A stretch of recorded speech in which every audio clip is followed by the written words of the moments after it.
The baseball world lost a legend when Cy Young passed away at 88 years old. The following season, Fort Frick established an award to honor him, given each year to the best pitcher in the game. 52 years later, there's a collection of aces in the National League, all staking their claim to the coveted hardware. Dan Herron may not have the wins to turn your head, but everything else on the resume is mind-numbing excellent. Tonight, we consider him with the very best in the year '09.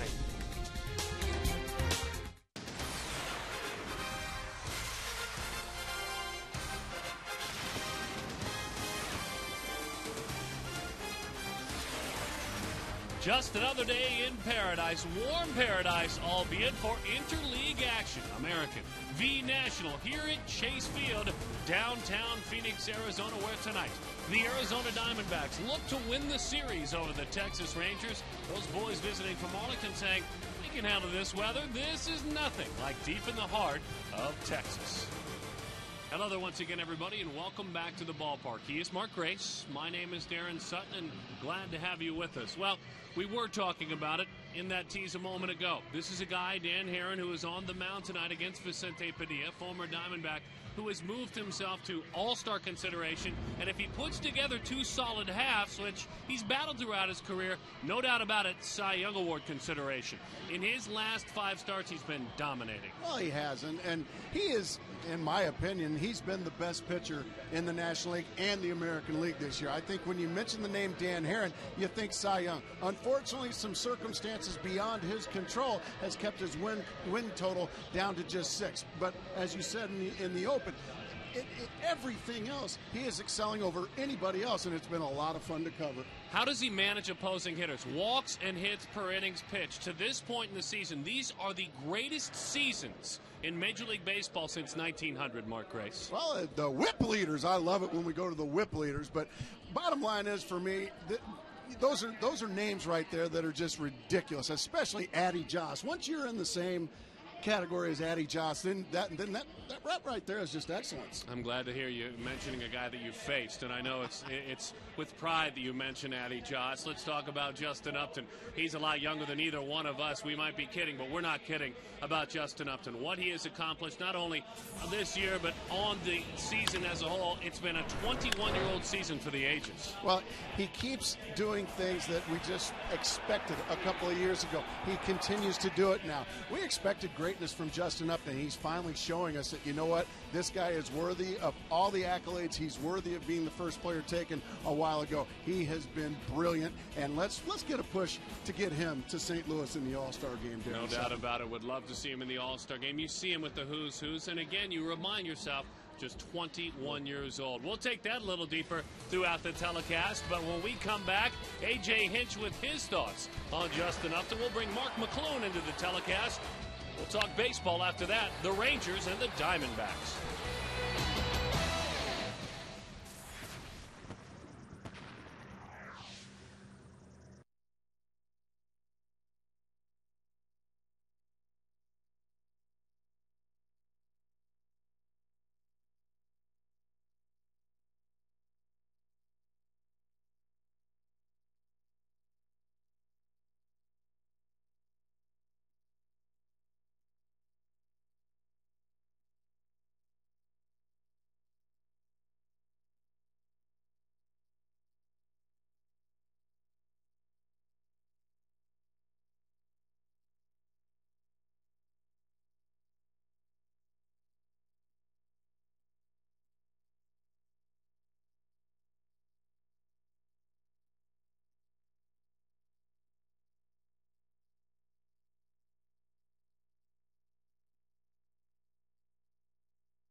Fox Sports Arizona presents Diamondbacks Baseball, brought to you by APS, the official power partner of the Arizona Diamondbacks, and by Southwest Airlines. They're ready when you are. Go to southwest.com, grab your bag. It is on.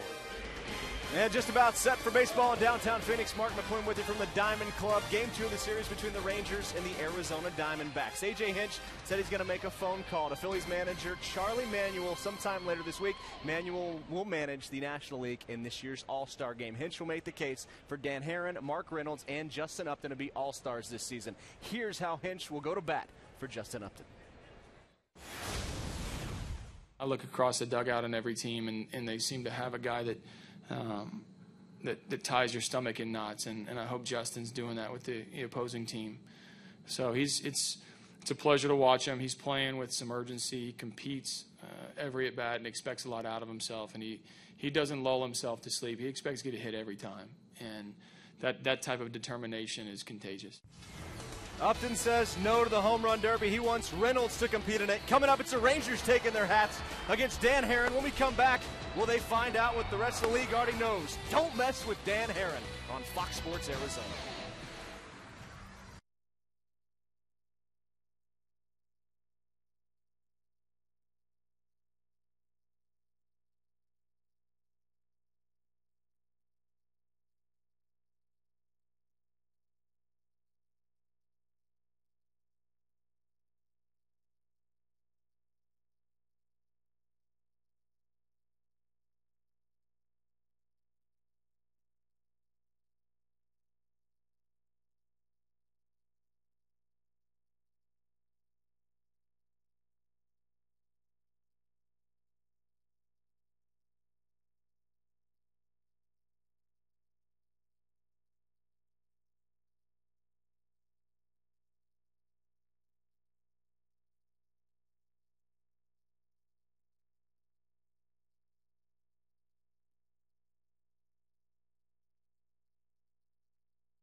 Washington penciling in a lineup that has been really struggling for these Texas Rangers. We'll see how they handle an ace tonight in Dan Herron. Let's take a look at Ron's lineup. At the top is Ian Kinsler, Tucson High School star. Then it's David Murphy, Michael Young. Blimpie sponsors the lineup. It's Bird, it's Blaylock in there tonight with Boggs. Taylor Teagarden is the catcher. He's a Texan. Andrus is at short. Vicente Padilla, back in the National League, gets the hit. Our Tucson Dodge pitching report.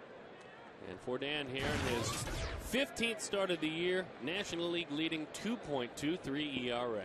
The incredible Dan Herron. You just wish you could have him pitch. He's so much fun to watch, Darren. You wish you could pitch every day, but obviously that's never going to happen. But that's how much fun he is to cover. And he goes to work with strike one. First pitch strikes for Dan 70% of the time. League average is 58. He is a guy that kills the strike zone, and it sounds like a simple thing to say, all you young pitchers.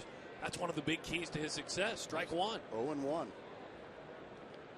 It opens up everything else in that arsenal. That one a fly ball. Easing back is Stephen Drew. He calls off Eric Burns. Well, the way Stephen Drew played last night, nothing wrong with him calling off Eric Burns tonight. It's Burns, Parra, Upton, Reynolds, Drew, Lopez, and Tony Clark is at first. And he had a great night, Stephen Drew did last night. defensively. He was a wizard. Look at the arm there. Jump from across the diamond. He's still getting a bunch on it. That's a fastball. It misses away. 1-0 the count again to remind you. Dan Herron with a fastball in the low 90s. He throws a cut fastball that will run into a left-hander, a breaking ball, a curveball, and a split-fingered fastball. That's a fastball hit on the ground to Felipe Lopez. And in time for the out.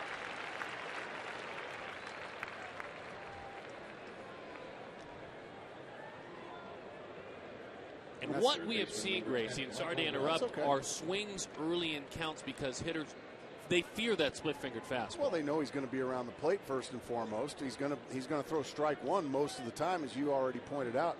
And the other thing that those first two outs are very typical of Dan Herron. He misses the barrel of the bat just about every time. One pop-up off the end of the bat, another ground ball off the end of the bat. He gets in on guys. He gets guys off the end of the bat. And that's the key to your success. He's not a guy that finds many barrels. Look at that thing of beauty right there. Just like that, 0-2 on a great hitter in Michael Young. There's no doubt about it, Mark Grace. A 301 career hitter on base in his career of 350. He's hitting over 300 again this year. And he and Young have had their battles, no doubt about it. But I don't know if Mr. Young seen much of that cut fastball. That's just so impressive. That's an 8-pitch inning.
Take a look at the lineup that A.J. Hinch put together to face the right-hander who was traded for Kurt Schilling years back. Brought to you by Southwest Airlines. It's Lopez, it's Drew, then it's Justin Upton. Reynolds, Parra, Tony Clark in there tonight with Burns, Montero, and Herron, who can handle the bat very nicely. Thank you very much. 31-year-old right-hander and veteran now, Vicente Padilla. 5 wins this year and an ERA of about 4.8. It's been a tough go last little while for Vicente Padilla. ERA of about 5 in the month of June. Tell us a little bit more about the stuff of Padilla, Mark Grace. Just movement beyond belief. A sinking fastball, running fastball. He's also, Darren, he's added to his arsenal kind of the most fun pitch, I think, in baseball. He'll throw an ephus. He'll throw a big balloon 50-mile-an-hour curveball about, maybe 3 or 4 times a game. It's kind of fun to guess when it's coming. 0-2 the count. You see the time he spent with Arizona. Runs that fastball, tried to grab the inside corner. Felipe Lopez back up and over 300, 303. He was 3 for 5 last night. Had a triple. He drove in 3. And puts that one on the ground right back into center field for a base hit.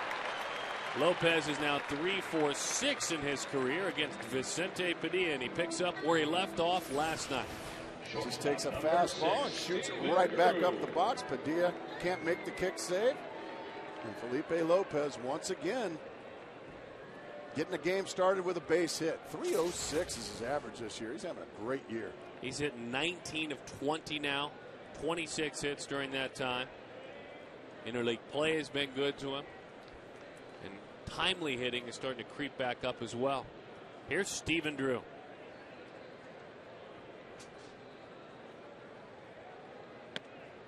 Almost looked like Teagarden was crossed up there. He wasn't. A fastball that dove in. Stephen at 246, 4 homers, 28 batted in. And on base just over 300 and a slug below 400. So he would like to continue to climb those numbers. Hitless in Seattle, but 3 for 4 last night. And the great hitters make up for it quickly. When you have a tough series like he did up in Seattle, Darren, it doesn't take long for the great hitters to make up for it. And really, he did that last night by getting 3 base hits. And it's one of those things where it started with not a pretty line drive base hit. He was with the pitch in on his hands, buried it in his kitchen. He fought it off, dumped it over the shortstop's head, and he was on his roll again. That one in on his hands, fly ball right field. Here comes Murphy, runs it down, and he makes the play. So Drew is erased, broke his bat there. Let's take a look at the Texas Rangers defensively. Brendan Boggs, Marlon Byrd, and David Murphy in the outfield. It's Young, it's Andrus, Kinsler, and Blaylock on the infield. And Taylor Teagarden, the Texan, is behind home plate. Hank Blaylock, still a slugger, no doubt about it. Has seen his average drop over at first base. Played third base early in his career. And here is Justin Upton. 14 homers, 45 batted in. Justin's hitting .324, and in his on-base percentage is .403 this season. Well, we were talking about you wish you could watch Dan Herron pitch every day. The good news is you can watch Justin Upton play every day.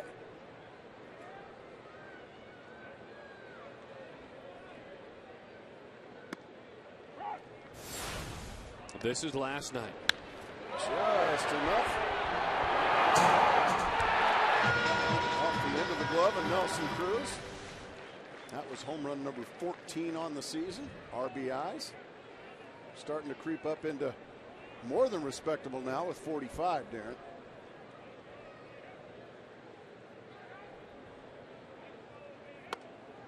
Pitching him in, trying to bury it in. Not a bad idea. 1-1 the count in Justin's last 25 at bats. He has 13 hits. That's a .520 clip. 4 of them have been doubles. 2 of them have been homers. He's one of the best number 3 hitters in baseball. Strictly looking at the numbers. Almost seems like a year and a half ago, Darren, this kid, he was hitting 8th in this lineup. And sometimes not even in the lineup. Oh, you bet. That was only about a month and a half ago. You're right. It does seem like literally years. Yeah.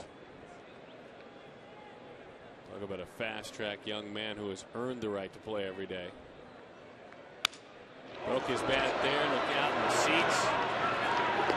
And that is a double play.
game.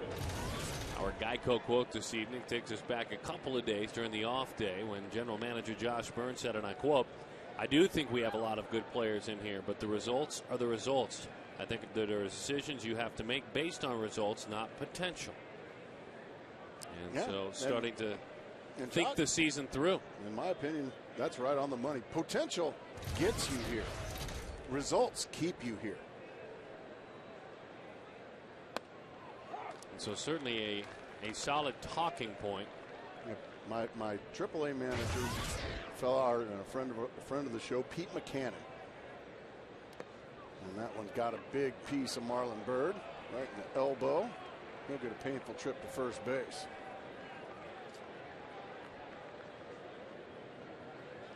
But he told me he was the one that told me I was going to the big leagues. I was getting the call. He was the guy that gave me the call, and he said, "Mark, I want you to remember one thing." He goes, "It's one thing to get to the big leagues. It's another thing to stay in the big leagues." He goes, "I don't ever want to see you back here again." And that's the best advice I ever got. First baseman number 9, Hank Blaylock. There's one way to reach against Dan Herron. Ouch. Goodness. And so now Hank Blaylock. We won't let that quote get too far away. And what Gracie's talking about as Josh addresses the season and addresses some of the struggles that have gone on, the reality. 1-0 the count to Blaylock. And just something else that he said. Yeah, we've got a lot. He's got a lot of good players here, but the results are the results. As that one misses. But also the results are, there's been some tough luck as far as injuries are concerned. When the ace of your staff or the co-ace of your staff probably won't pitch all year long, that's tough to deal with. You bet. That's a guy you build your team around. And the guy in front of him, who was the starting left fielder, a steadying offensive force. We know Connor by now. He's ducking that head down in our shot, but we know him by now to know that he's not a guy that's a 30 home run guy, but he is a 300 hitter. He is a 400 on base percentage guy. He's a good offensive player, an everyday offensive player that you can count on. And there's another guy injured right next to the backbone of the ball club, one of the leaders of this ball club. That's Chris Snyder. He's out now. Chad Tracy. 3-1, pitch is low. It's ball 4, by the way. And so we ask you, as the general manager speaks a little bit more openly about his situation as the season progresses, what would you do if you were the general manager? We all go to fantasy camp in our minds and play the game of baseball. Would you, in our McDonald's text poll right now, A, B, C, or D, to 74499, would you buy? Would you sell? Or Mark Grace? We're asking the folks, would you wait? A lot of fun for you folks to think about this evening. What would you do, Darren? And I'll tell you what I'm going to wait. I wait for the best deal. Okay. But I think I'd put my sign in the lawn. You're ready to trade, guys. Get them out of here. I mean, now. Beat it. I think stay out. I think I was a little bit more diplomatic than that. I didn't say I put the sign on the lawn. I didn't say get off my lawn. You know, I like that. 0-2 the count to Brandon Boggs. But you're going to wait for the best offer. In other words, you're willing to listen, to speak to others. To listen, you bet. 0-2 the count to Boggs. Well, the Texas Rangers have taken advantage of something very rare, and that's wildness by Dan Herron. Bird reached, being hit by a pitch. And then a walk to Hank Blaylock, first and second, nobody out here. And Brandon Boggs trying to do something about it. Boy, pretty good pitch on 0-2, maybe just a little bit high this year. Dan Herron, per 9 innings of work, has walked just over 1. 1.2 walks per 9 innings. Of course, that's as good as you can do. It's fabulous. Strikeout to walk is 7-1 this season. Got him on the split-fingered fastball. Tip of the cap there to Miguel Montero, blocking it up with a couple of runners on. He comes up with it clean. Watch Miguel Montero. Left a little bit of space under that pitch. But fortunately, it goes into the glove. And a big strikeout there for Dan Heron. The catcher in your scorebook, that number 2 position. The catcher for the Rangers is number 2 in the scorebook and number 2 on his jersey, Taylor Teagard. Over the top of a good cut fastball, 0-1 the count.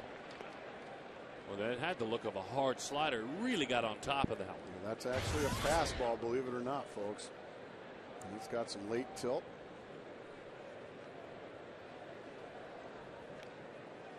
See the numbers this year for Taylor. 3rd round pick in 2005. He was a Texas Longhorn. How they doing, by the way? Those Longhorns. In the College World Series, the Longhorns.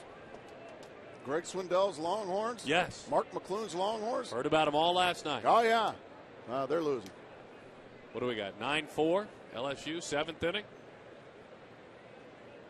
The 1-1. Hot shot. That's a fair ball. Over it goes. Picked on a breaking ball that hung up and out over the plate, and Taylor Teagard drives in a run with a double. His 9th RBI of the year. You got to take advantage when you get a mistake from an opponent. Boy, that was just a hanging breaking ball. Nothing at all Mark Reynolds can do about that. Down the line it goes. And Texas jumps on top behind Taylor Teagard out of the University of Texas. They call him Big Tex. Very well known, that nickname. One of the better nicknames in baseball. It is. Here's Elvis Andrus. An awkward swing at a cut fastball. 0-1 the count. Oh dear. He had his mind made up. He was swinging. 20 years old, this young man. Young Venezuelan. Last year had 54 stolen bases in Double-A while hitting .295. Dominated Double-A at 19. That one misses away. 1-1 the count. He has seen the batting average dip of late. His last 11 games has just 5 hits. We've seen this before, haven't we, folks? That right fielder for the Diamondbacks at 20. Taught us what it was like to ride the roller coaster offensively with him. Boy, a big job there. He had him give himself up. That doesn't plate the runner, and he's trying to escape with just 1 run allowed, 2 away.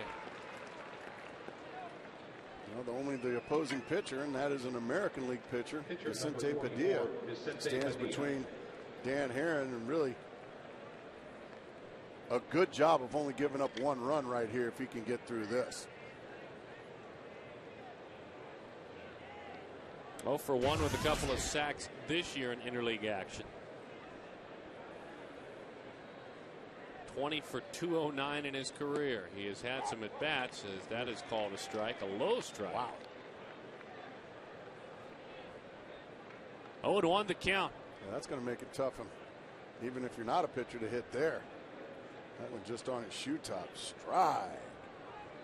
I like that. That's the way it should be. That should be a strike. 1-1 the count.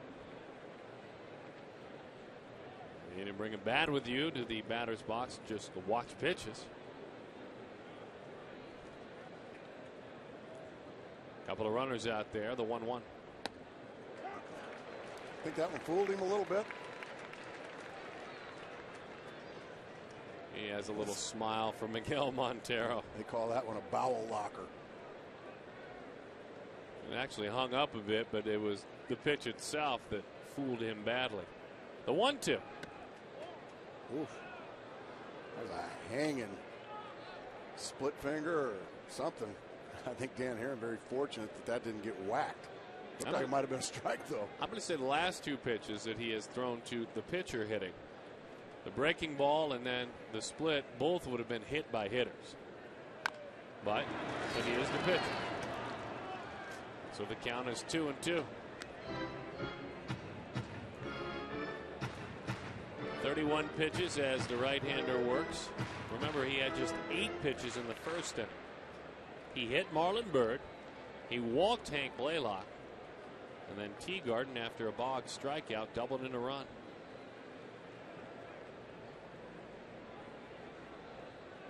The 2-2. Outside, 3-2 the count. Kinsler waits on deck.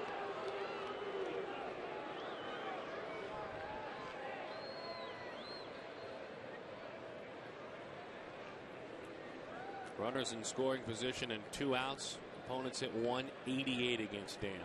And this is a pitcher. And that is that. Right down the middle.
Parra and Tony Clark.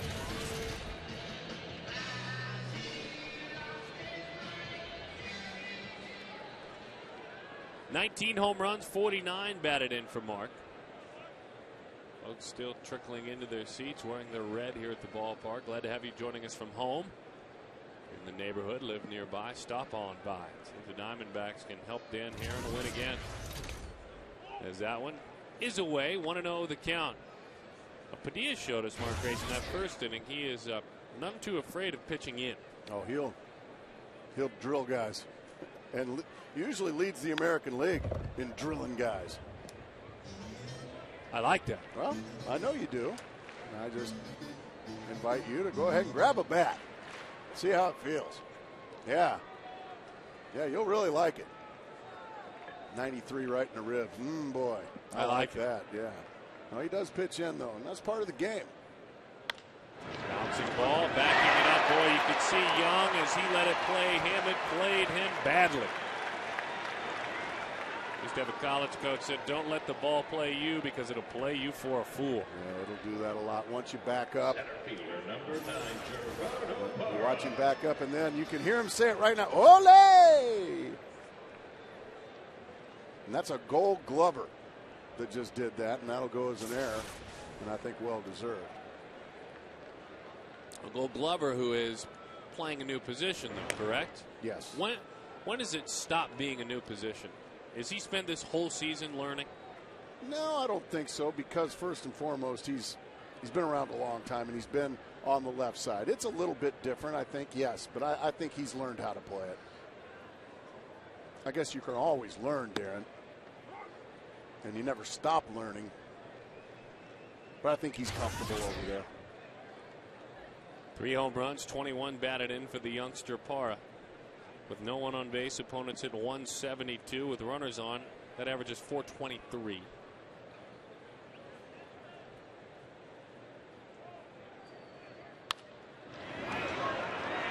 There's one. expecting Parra's bunt ability, and it was right on Young, and there, as Gracie said, ready to turn it over. All right, Brown and Brown, Arrowhead and Superstition Springs Chevy dealers, key to the game. Power Chevy dealers, key to the game. We talked about some stars in our open. There's no doubt about it. How about the stuntmen do something the rest of the way? Not the same cast of characters. You can't lean on Justin Upton and Dan Herron every single time. Get a guy like Tony Clark to pitch in, Miguel Montero, Eric Burns. Not the same cast of characters. Some of the extras and the stuntmen, let them have the leading role tonight. That's my key to the game. And I know you love it. You were saying that before the game. Well, that's where you'd be wrong, but that's okay. You like the concept, though, I hope. I don't like the fact that you're rooting against Justin Upton and Dan Herron. Oh, rooting for them big time. I think, well, they need some help, though. Wanting them to do poorly at the expense of, I just think that's wrong. Anyway, the 2-0 from Padilla. Oh, denial play-by-play. Here we go. All right. We need a psychologist up to the booth. Denial play-by-play. Front and center. Not the same cast of characters.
Fox Sports Arizona presents D-backs Baseball, brought to you by the top 3 power Chevy dealers in the Valley: Arrowhead, Brown and Brown, and Superstition Springs and Bach.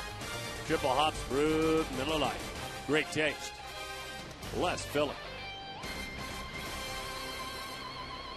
Dan Herron trails it by a score of 1-0. The Diamondbacks defensively go back to work. First pitch, a breaking ball, and it's strike one to Ian Kinsler. Canyon Del Oro High School in Tucson, a brief stop at Arizona State, and then off to Missouri. As that one is low. Junior college at Central Arizona JC as well.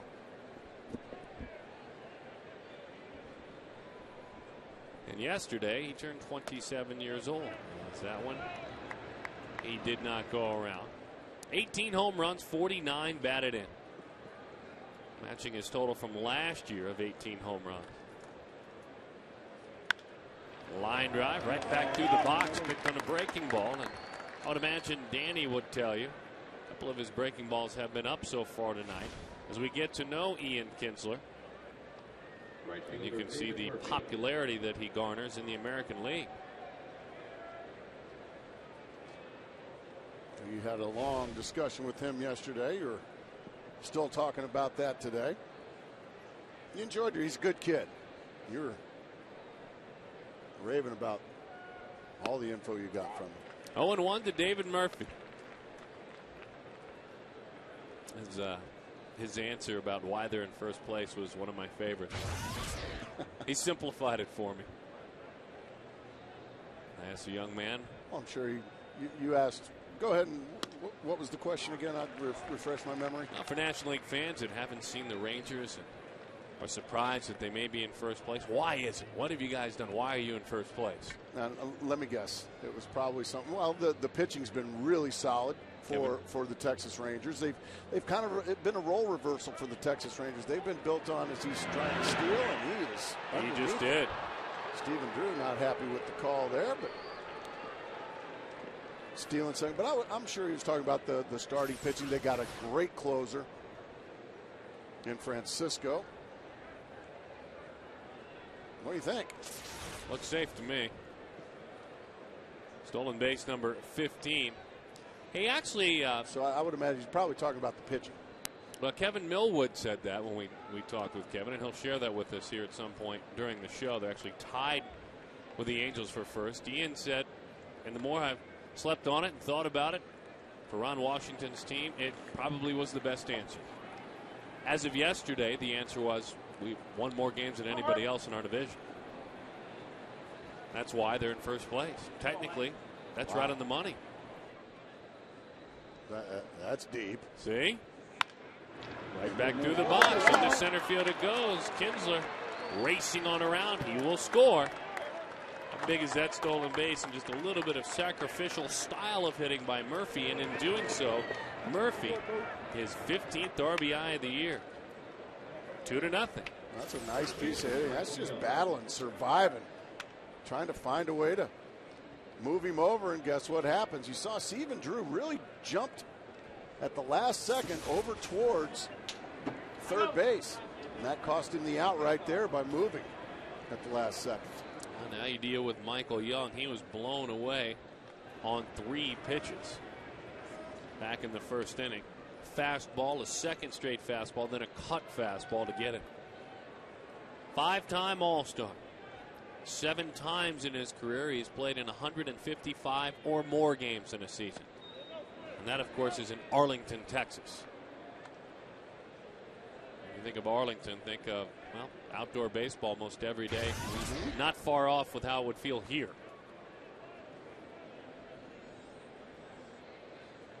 I always marvel at what guys like Jim Sundberg did catching 150 games. Goodness. There's no roof, no air conditioning there in Arlington. Not there, and it's stifling heat. A lot of humidity as well. Now this is a guy that plays every day too. Good pitch there, knee high outside corner.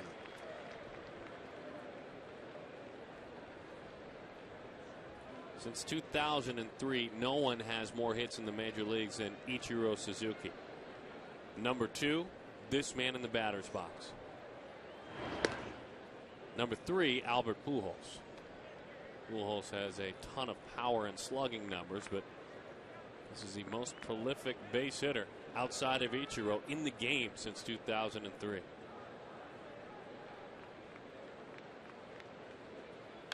Oh boy, he got a fastball in the middle of the plate there. Dan doesn't have his command so far. Texas jumped on some mistakes. Breaking balls have been up. Breaking balls have been up. That was one he got away with there. That was a fastball right down the middle. So easy to see with Dan, for us anyway, seeing him every game because he's just about perfect with command and execution. He picks a pitch in a certain spot, he'll execute it. 2-0 the score has seen the Diamondbacks trail it. Murphy with the RBI. Taylor Teagarden with an RBI as well. Chopper out to Stephen Drew. Only play is out front of him and he makes it. Murphy moves up into scoring position. Young is 0 for 2. Center fielder Marlon Bird. Well, you get the ground ball you need right there, but it's just not hit well enough to turn to. So Stephen Drew makes the veteran choice there. Throws it across the diamond and gets the sure one. Texas trying to build some momentum offensively. They have in the month of June really quieted down. Yikes, that got a piece of Montero. They have hit in June just .219. It's as low as you can get in the American League. Runs per game, lowest you can get, 3.3. Prior to that, they were doing good things. Number 1 in slugging percentage, number 3 in runs scored. Ball. Pitch there, didn't get it. Huh. 1-1 the count. They are getting closer, though, as they get closer to the All-Star game, to getting a man back who was heroic during the All-Star week last year. Stole the headlines. As Josh Hamilton was out today, running around, working out, throwing in the outfield, running the bases, sprinting. On the disabled list with the abdominal tear, but by watching him from up here this afternoon, he's getting close. Starting to hit now. Talking about a guy that can do it all. Stephen Drew can't get there. Up the ladder he goes. And so runners are on first and third. Murphy had to stay put for just a moment. Had to make sure that it would get up and over, Steven said. Where's this location? I have a feeling it's somewhere in the middle. Oh, dear. That is bell tie right down the middle of split finger. That just hangs. And really, I think you see the try there by Drew. I think the Diamondbacks got a break there by Murphy staying at third base. I think he could have easily scored. We spoke about that last night. Dave Anderson, third base coach, put up the stop sign. I think he could have easily scored. We saw it last night. You know, a lot of managers want their third base coaches aggressive. Other managers like it a little more conservative. Back-to-back nights, we've seen very conservative over there from Dave Anderson. Well, you leave a crack in the door and allow Dan Herron to settle in. Let's see if he can take advantage as the split-fingered fastball misses. 1-0 the count. Herron had just 8 pitches in the first inning, and you can see the battle he has been in since. Blaylock walked back in the second inning.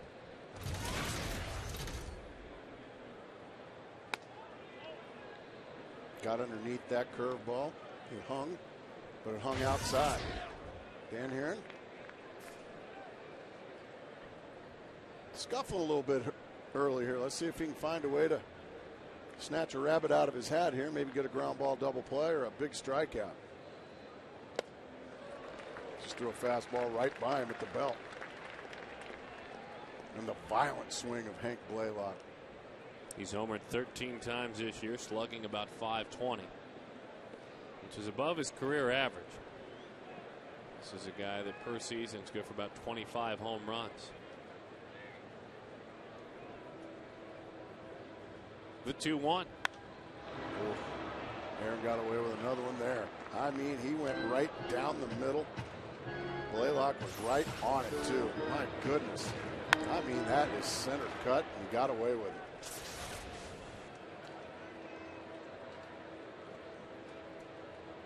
Looking for a strikeout here.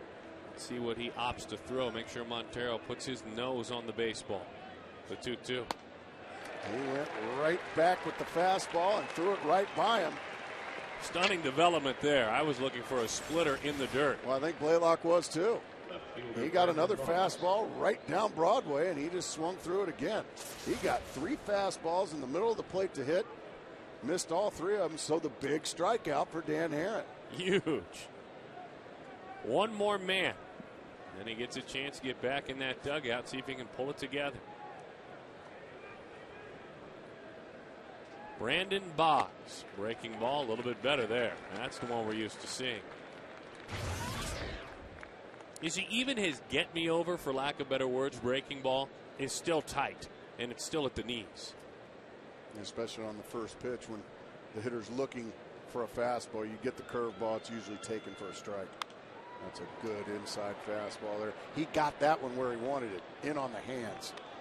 Now, Darren, he struck out Brandon Boggs in the second inning on a split finger in the dirt. That's where you want that. That's on the inside corner there. Runner at third. Do you throw that split finger again? You're doggone right you do. 0-2 the count. Last time we looked for a split, the hitter got a fastball down the middle. He got a fastball. He buried that one in, though. Well, Dan Herron, he gave up a run, but worked out of the rest of it, didn't he? See if he can grab some momentum, and maybe the offense can as well.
Here this Saturday, 1 o'clock, D-backs and Angels, 70s style gear. Come dressed in your 70s retro style. 602-514-8400 or visit dbacks.com.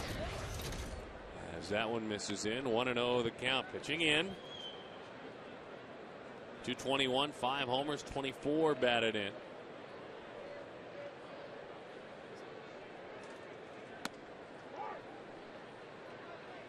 One and one the count. You have that one away? Yeah, I had that one away. All right. Managed to play in only 52 games last year with severe hamstring injuries. Burns hit just 209. The 1-1. 2-1 the count. I had that one for a strike. As did I. Well, I guess that's why I'm not an umpire. And Brian Gorman, one of the best in the business. Easy chance on a Sunday hop. On this Wednesday night, Burns is erased on a 1-3 ground out. And here is Miguel Montero. Miguel Montero. 7 hits in his last 6 ball games with a double and a homer. With Chris Snyder on the disabled list, chance to prove himself offensively. And the biggest thing that we've seen all year long is for Miguel, and he'll tell you, just to dial everything back. He knows he's strong. We know he's strong. Jack Howell knows he's strong, but if he battles anything, it's over swinging. Oh, dear. You mean like that? That's exactly right. Well, it's getting a little bit silly with the bats already tonight. I mean, we have more examples to send on to Major League Baseball. Another bat just absolutely shattering to pieces. So dangerous. We had a fan hit and hurt here last night. We had Justin Upton earlier. Had a bat fly into the stands. Fortunately, nobody was hurt. I mean, it's crazy. It's nuts. Get rid of those maple bats. 0-1 the count to Dan Herron.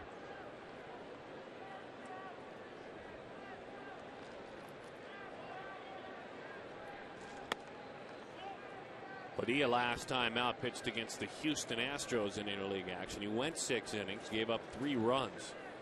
No decision as his team lost 5-3. Pitched 5 shutout innings prior to that against the Dodgers. And a 6-0 win. Herron, well struck right field. Going to be another two-bagger for Dan Herron. Herron into second with a double, his third of the year in Dan Herron's career. He has 28 hits, 13 of them doubles. Nearly half of his hits that he's picked up in the big leagues have been doubles. Well, Dan Herron is a good offensive pitcher. He is getting zero respect from right fielder Murphy, and he just slugged it over his head, cruised into second base, and gives Felipe Lopez an opportunity to get him a little closer. Dan Herron was a good hitter in college at Pepperdine. He's turned into a pretty good hitter in the major leagues as well. Yeah, 8 hits for Herron ties Mike Hampton for the lead in the National League amongst pitchers. Last night in this situation, Lopez with a couple of timely hits.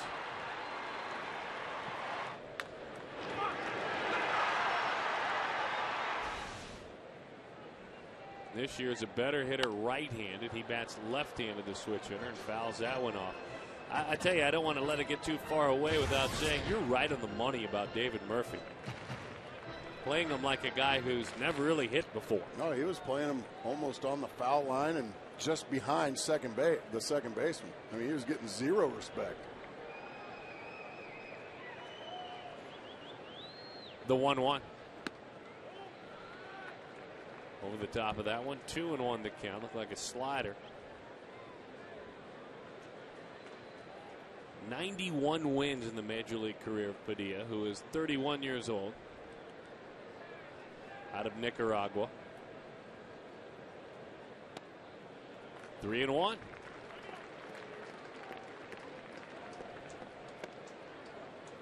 Let's see if we can take a look at where David Murphy was. And the ball's in the air, and I mean, you can see nowhere near it.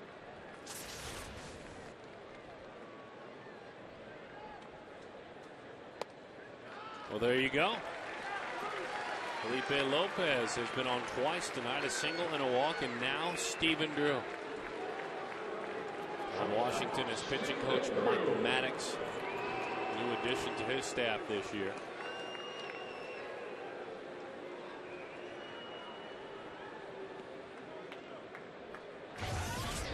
Three for 4 with an RBI, 2 runs scored last night.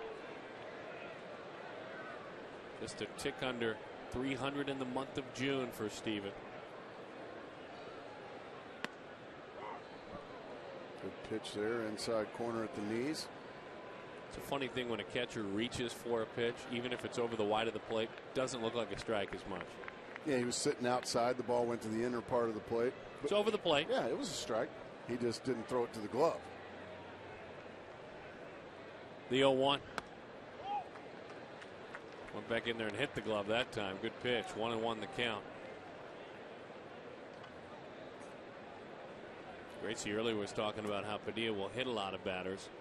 That pitch right there is just good old-fashioned pitch in. When we talk about pitching in, it could be that pitch, the last pitch. On the ground. Like doing a breaking ball right over the top of it. A couple of runners are stranded. The Diamondbacks trailing 2-0.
to have you back at the ballpark. Our Aflac trivia question, boy, Mark Grace. I am told you will love this. We'll see. Name the only player to have his number retired by not one, not two, but 3 teams. Jackie Robinson. Well, that was a Major League Baseball across-the-board retirement. They did not individually retire each and every team. So there's a twist. So I got it right. No, you didn't get it right. That's not the answer. Here's Taylor Teagard.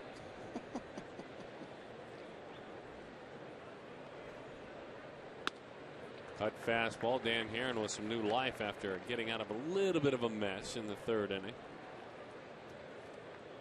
You know the answer. I do? But I think I do. we actually, as that cut fastball is away, 0-2 the count, have been encouraged by the truck to allow the folks at home to maybe think about it for a while and see if they can guess. That's not much fun. But I guess. Yeah, it's nice to let the folks at home a chance to, without you going to the computer. I know the answer.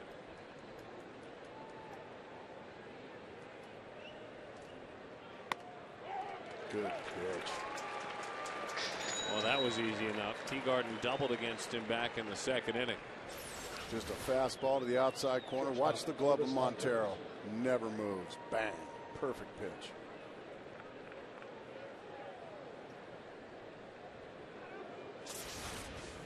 Elvis Andrus grounded out to 3rd back in the 2nd inning.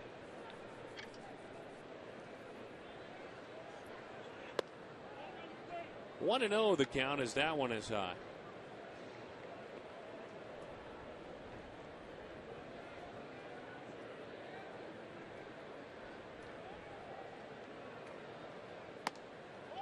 Some folks are starting to send some text messages, though. They have, you know, some of our colleagues and broadcast partners. Right. They have some guesses, and but no one's got it right yet so far. No kidding. No. Who? Give me an example. Who's text? Well, Greg Swindell's at the Texas game, but he got a text from a buddy watching out here. He's at the College World Series, and so since Texas is losing by 6, and they're just about to hand LSU the national title, he thought he'd play along. Now he guessed Steve Garvey. He guessed Steve Garvey, huh? Well, it's a good guess. You know, the Dodgers. Well, they didn't retire his uniform. Maybe they did. Padres. There you go. Padres did. And he had some fabulous seasons there. No, he didn't. Hit that homer against the Cubs. That's the only thing I remember. That one is fouled off. And then let me check my phone. Ah! See, this is what happens, folks. We don't give out an email address or anything like that. We might should, because then you folks could check in. But our buddies, our broadcast colleagues, the 3-2. Bouncing ball, Mark Reynolds, just like happened earlier with Michael Young. He let it play him, and it ate him up. That's twice now we've seen third baseman Ole a couple of balls.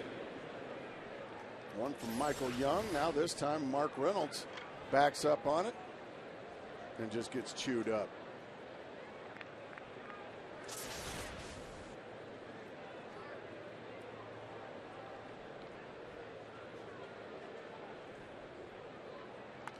Bunting, and a good one.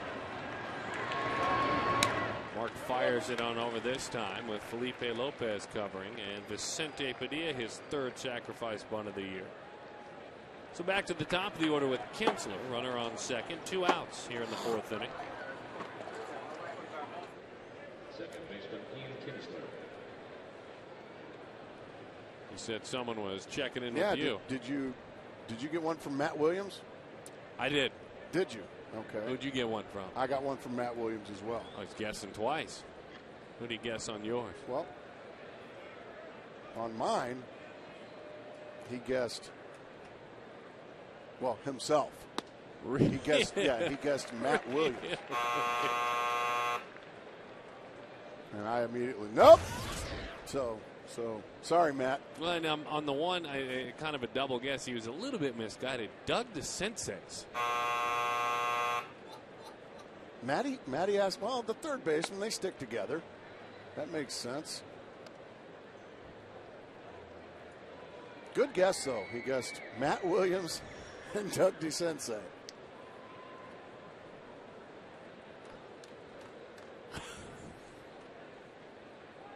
The 1-1.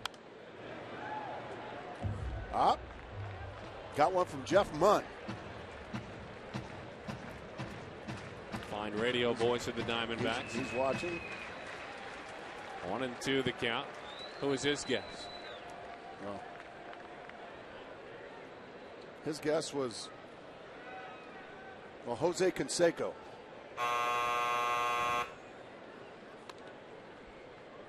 That's not it, huh? Okay. Oh! Text just fired up. It's Ken Digger Phelps. Oh, we'll be on the post-game show. It's the analyst. The 2-2. Oh, nice job by Montero. Like a hockey goalie that time. And his guess is Ed Whitson. Ed Whitson. He had those great years with the Yankees. Bizarre because, I don't know if you knew this, you I don't know, get up real early. But I was the co-host. You know Doug and Wolf on Sports 620 KTAR. Right. Doug Great Franz. show. Ron Wolfley was out. Yes, great friends of the show. You filled in for Wolf today, didn't you? I did, and Doug Franz said he might do this. He just sent me a text, and I can't remember why he would guess this, but he guessed Mike Morgan. The Mo Man. The Mo Man. He had some heroic innings here. And played for almost every team. That's probably why he guessed that. But none of them retired his uniform though. So sorry, Doug. That was a terrible guess. 3-2 with 2 outs. Out to third, another chance for Mark Reynolds, and he makes a do. We'll have the real answer when we come back. You know you folks know it, don't you?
A lot of our friends out there guessing, our broadcast colleagues. Everyone coming up short. A great trivia question. Gracie and I knew it all along. The only player to have his number retired 3 times. It's in Anaheim, it's in Houston, and it is in Arlington. Nolan Ryan.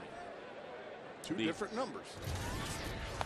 The president now of the Texas Rangers. Texas Rangers. And chief philosopher, I think, as well at the top. Oh, he's a guy that's, was he the best pitcher I ever faced? Probably not, but he might have been the greatest pitcher I ever faced. Does that make sense? You bet.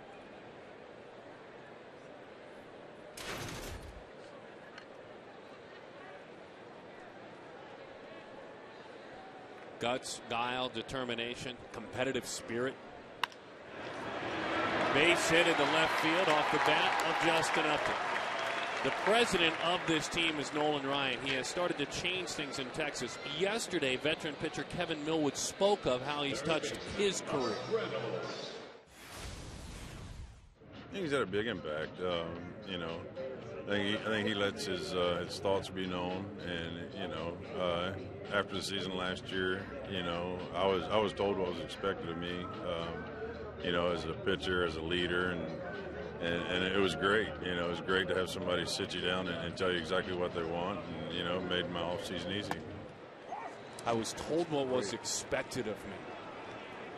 As a leader. This is a guy with a dozen years in the big leagues. Good years in the big leagues. And he was told what was expected. And he appreciated it. How about the voice on Kevin Mills? Sound like Sam Elliott. Sam Elliott, the actor. Love that voice. Certainly a good spokesperson for the team president is Kevin Millwood. Kevin Millwood, one of the real good guys of this game. I think the D-backs probably thinking their lucky stars are not going to see Kevin Millwood in this series. He's a good one. He's having a great year. He didn't mean to. It's rolled to third. Young gets one. Reynolds reaches on a fielder's choice. Fooled him there. A half swing, and you love it when Mark Reynolds does this if you're the Rangers. He was fooled by a breaking ball. He didn't mean to swing. Now he's got to get on his horse and keep it from being a double play.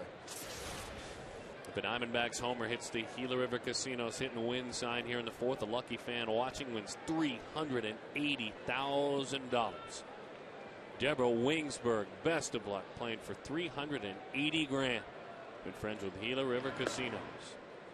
Well, the Diamondbacks have hit into a couple of double plays tonight. Let's see if Mark Reynolds may or may not be on the run here.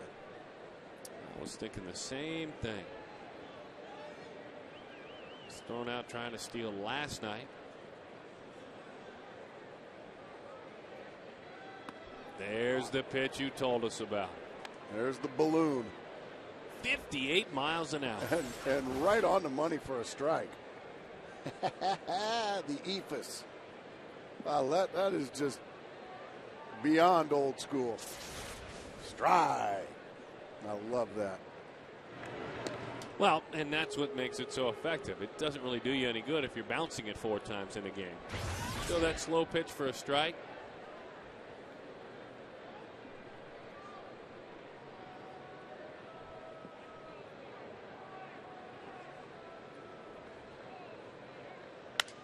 Broke his bat.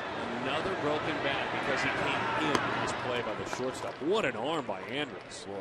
You kidding me? And what an arm by Padilla.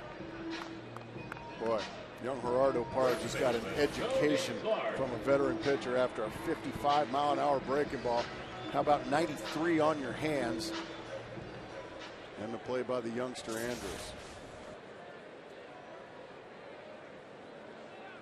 Boy, in on your hands is a great way to describe it because, again, that's what we talk about, pitching in. That's pitching in. That's all. Here's Tony Clark.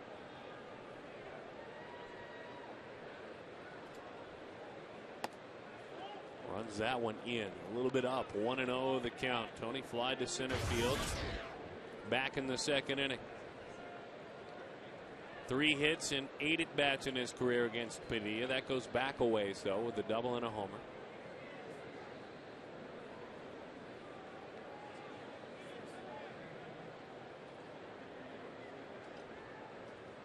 The 1-0.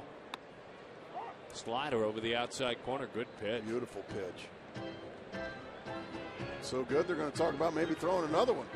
Yeah, that reminds me, Mark Grace. I'll bet you got some news for us. Well, the nightlight.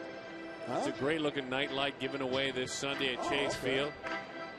Kids-only promotions and giveaways this Sunday. The first 5,000 kids to the game at Chase receive a D-backs nightlight, courtesy of Cox. Plus, stick around, run the bases after the game. 602-514-8400. View dbacks.com/Sunday. A nightlight for the kids. How about for me? Nope. The 1-1. Gas. Right up under the hands. No chance there for Tony Clark.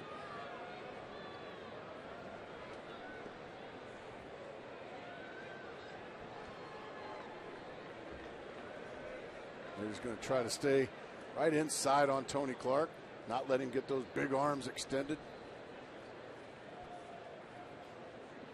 Right back in they go again.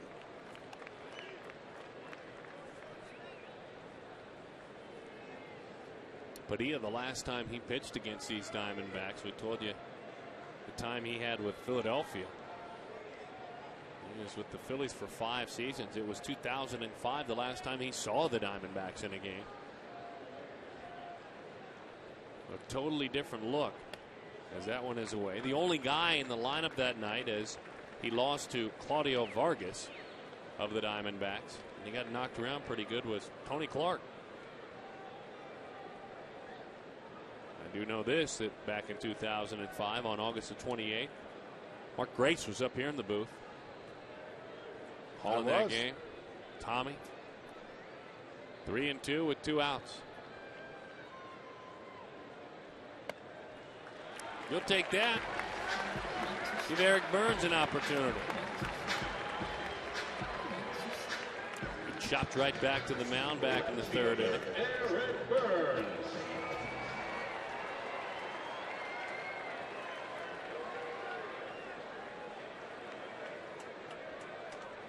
All right, time for someone in the supporting cast to step up and do something special.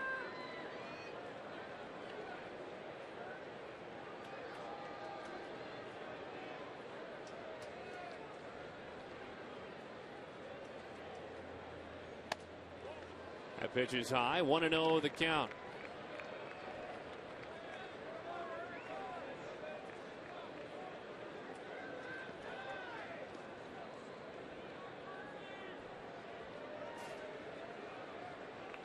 Montero waits on deck.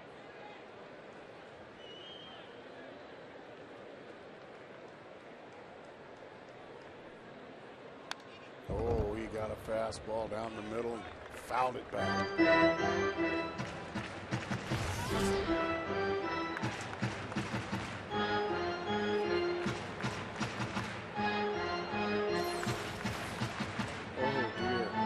Those are the ones you dream about right there, folks. I mean, bell tied down the middle, came up empty.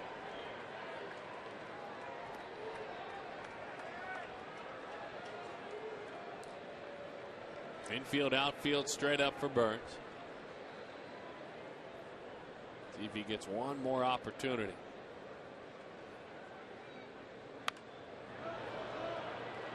Just a bit tardy on that fastball from Padilla. 94 miles an hour. Had that late life on it, running up and in.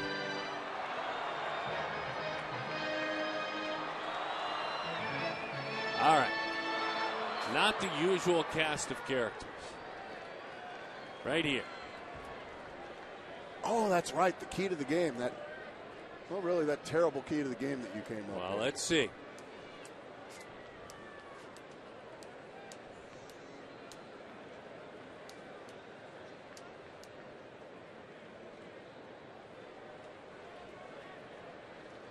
Padilla this year with runners in scoring position and 2 outs. Opponents hit just .233 against him.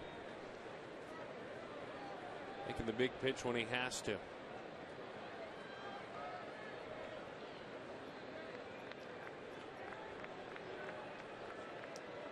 He's been burying pitches in over and over again. Burns and Clark. That one popped down below, left a slider out over the plate.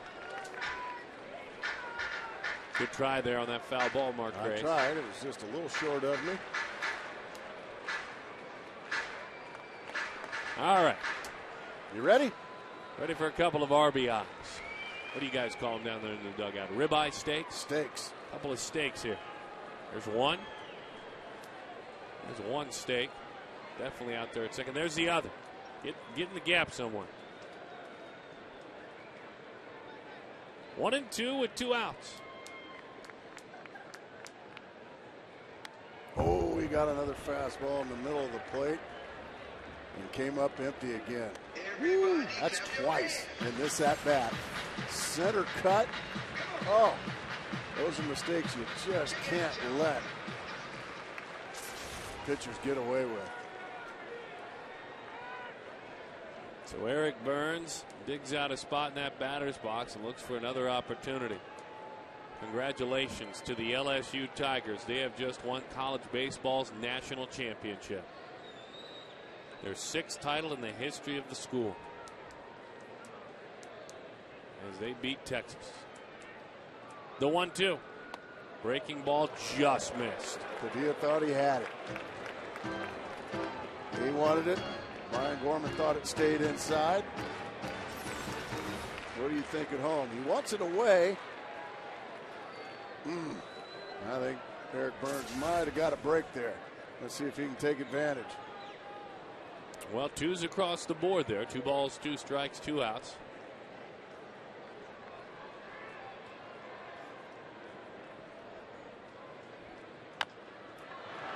Again, right back to the mound. That's hard to do that twice in a row.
Well, the Diamondbacks trailed 2-0, but Dan Herron kind of bend but don't break. He's given up a couple of runs, but when he's really needed the pitches, he's got, look at that beautiful cut fastball. Look at the inside fastball to set up the split finger and get Brandon Boggs. Now just too much for Hank Blaylock.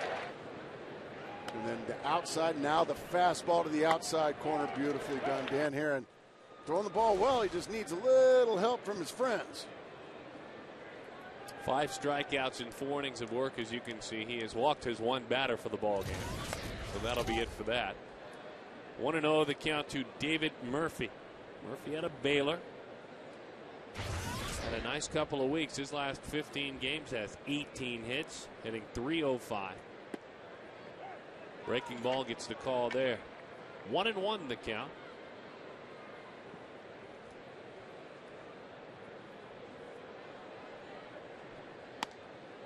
Went just off the plate there. Well, you have officially thrown a Moa Chi-Chi on Dan Herron about the walks. Oh, I'm not worried about it.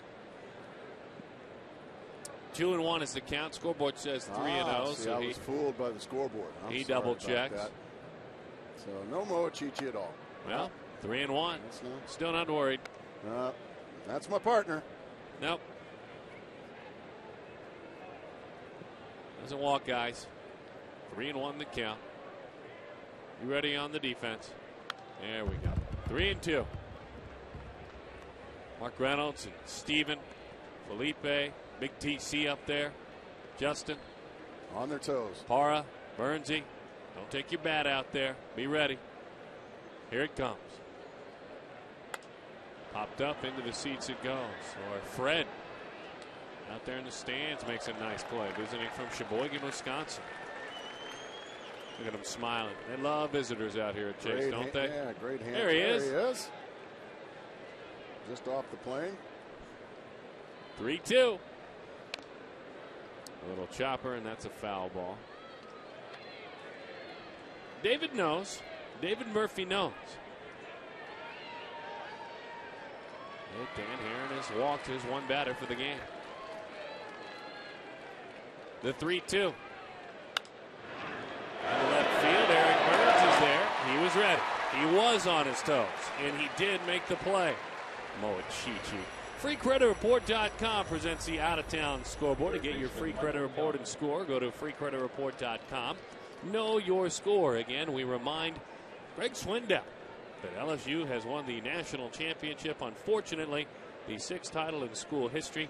And the Angels lead the Rockies 6-0. The Angels coming to town this weekend. That pitch is high. 1-0 the count to Michael Young. Excited for the Angels series, Mark Grace? Oh, I'm always excited when good teams come to town. Get to see some great players.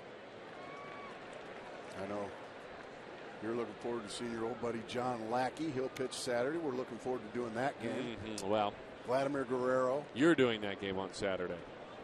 Oh, I'm sorry. I'll be down below. Oh, no! 1-1.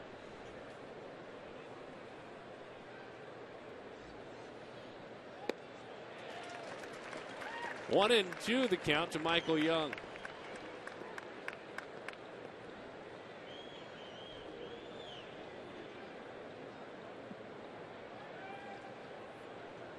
Good point in the truck the guys were just making.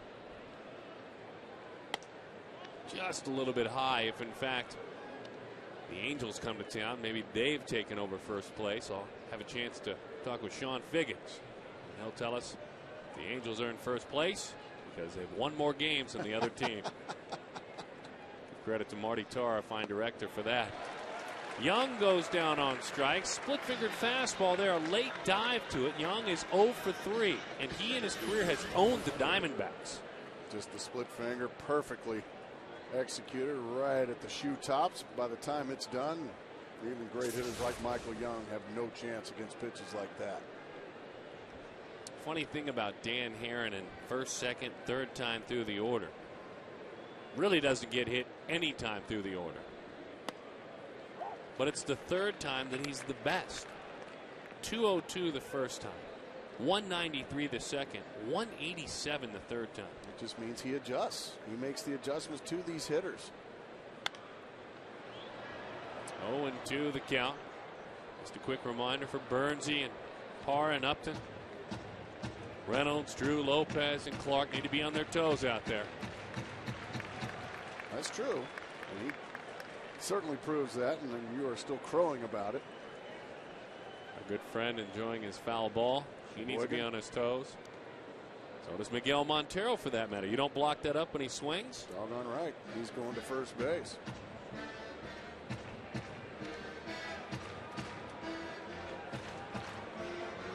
Gracie was saying, folks, before the game was pretty insightful that the way Danny is pitching this year, he is clearly Mark's guy.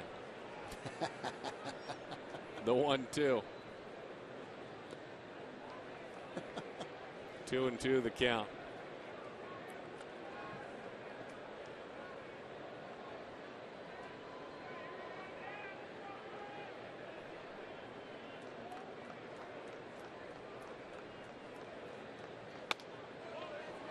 Three and two the count. The count is full. Yeah, Marlon Burr has laid off a couple of tough pitches that really just about every other Ranger has chased. He's laid off them nicely. He's got a 3-2 count. 94 pitches here in the fifth inning for Dan Herron. Fly ball right field. Justin Upton on the move. Justin Upton has room. All the defenders on their toes, be ready. He doesn't walk anyone.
Game of the Ride Now Power Sports Pool Cam. Everyone having a good time out there.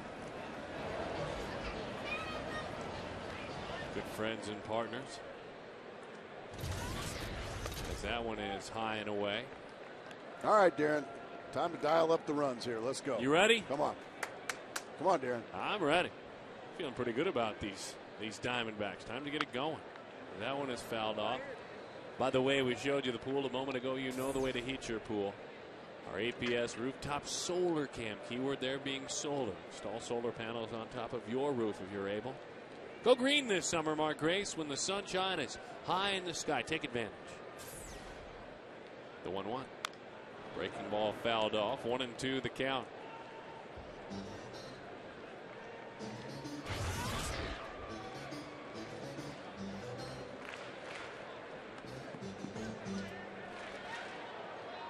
Miguel grounded out to second. That was back in the third inning. Hitting .229 this year. In on his hands. Maybe a little bit of luck is good. You bet. Chacarron, a base hit there for Miguel.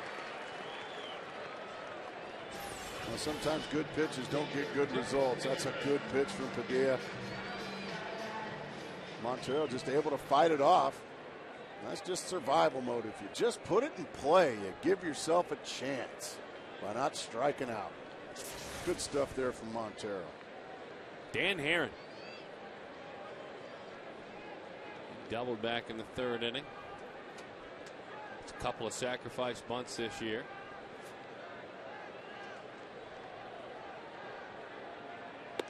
As that one is wide, 1-0 the count. 60 pitches for Padilla. Wow. Goodness, huh? How about that total? That's what those double play balls will do for you. 11 of 17 batters have seen 3 pitches or less.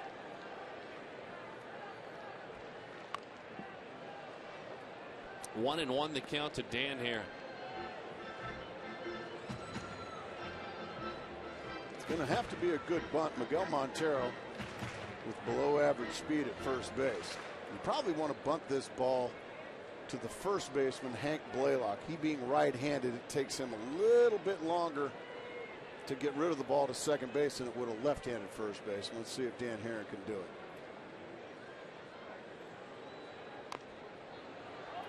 Foul ball. Foul ball is the call from behind home plate. So now 1-2 the count.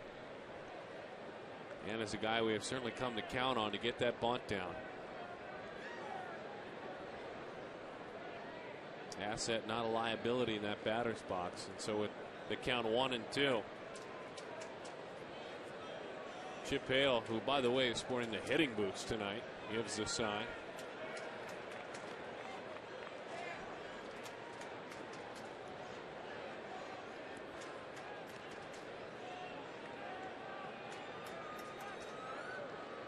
Upset hand around the bat.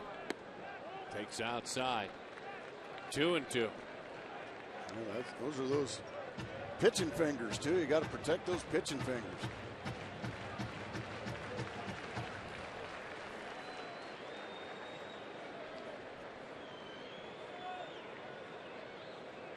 Nobody out. Still in at third is Young.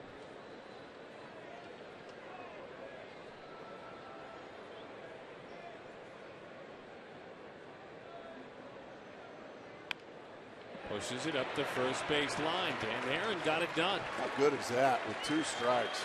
Beautifully done. And the crowd gives him a well-deserved round of applause.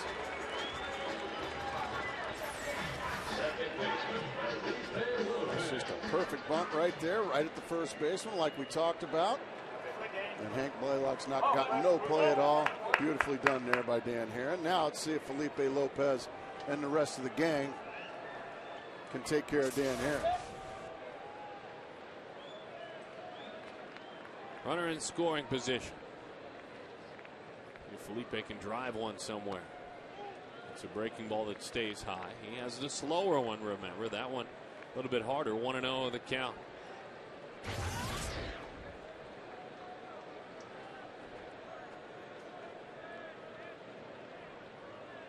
Lefty's hitting .315 this year against Padilla. Much higher on base, much higher slugging percentage. Righty's hitting just .206. And Felipe at 195 with runners in scoring position. Though 3 for his last 5 in that situation, including twice last night. The 2-0. Low, 3-0 the count. Steven waits on deck.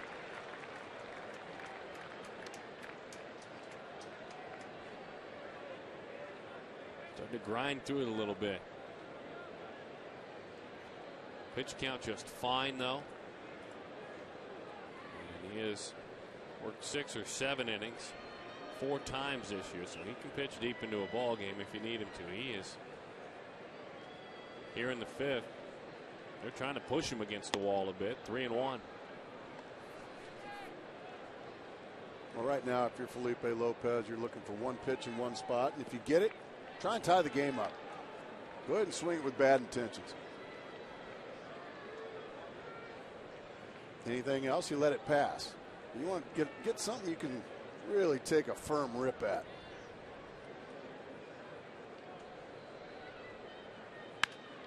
He did, and back through the box it goes. Another timely hit for Lopez. To throw to the plate, not in time. It's cut off by Blaylock.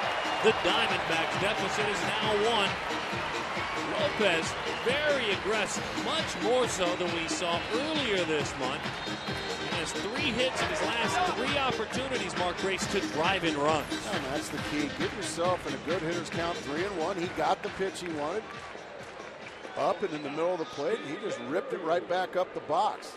That's beautiful hitting right there. 2 hits and a walk tonight for Felipe Lopez. He just continues to have a great first half.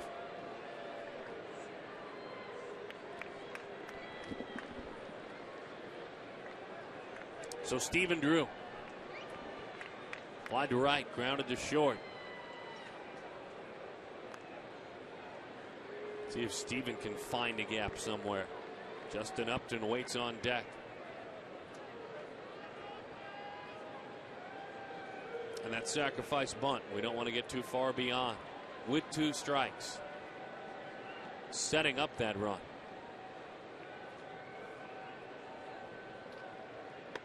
As that one misses away. 1-0 the count.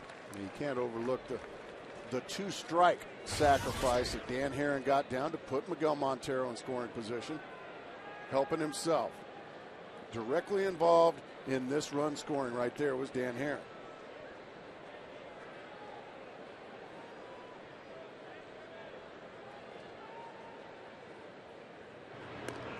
Same two teams tomorrow night. We'll have it for you.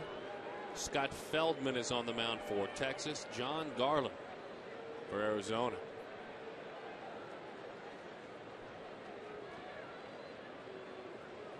John reminding himself of these American Leaguers. He has spent his entire career outside of this year in the AL. There it is, but it missed the slow curveball. Yeah, sometimes the wily vets, they go to the bag of tricks when they get in some trouble. That is certainly the bag of tricks from Vicente Padilla. But Stephen Drew didn't bite, so he's got himself a good hitter's count. Should be a fastball out over.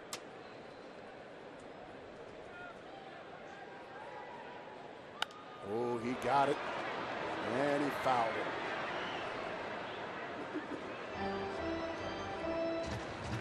And once again, that's just what hitting is, Darren. When you're getting a guy that's struggling a little bit with his command, he's falling behind. We saw Felipe Lopez. He got the pitch in one, he whacked it back up the box for an RBI base hit. Stephen Drew got the same pitch, but he wasn't able to do the same thing.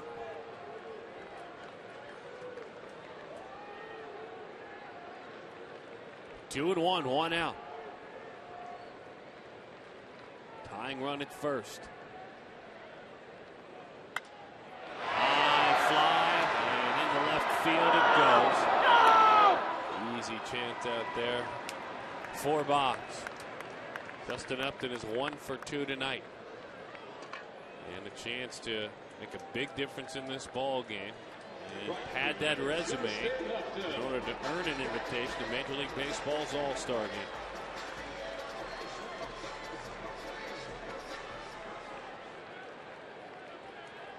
He has 14 hits in his last 27 at-bats.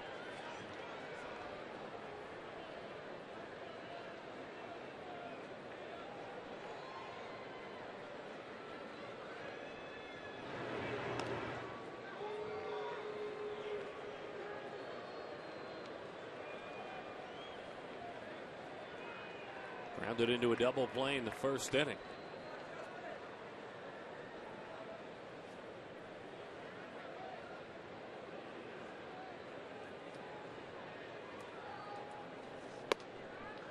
You know, Grace, you look at his bat right now, and it has almost a direct point into his own dugout.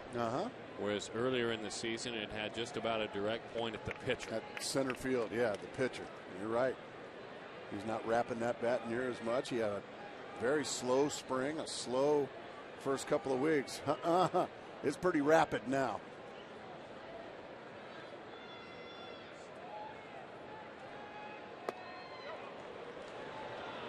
Couldn't hold up there. But he called that himself?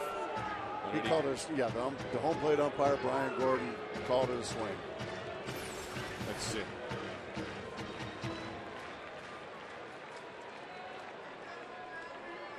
Pretty close. So it's 1-1.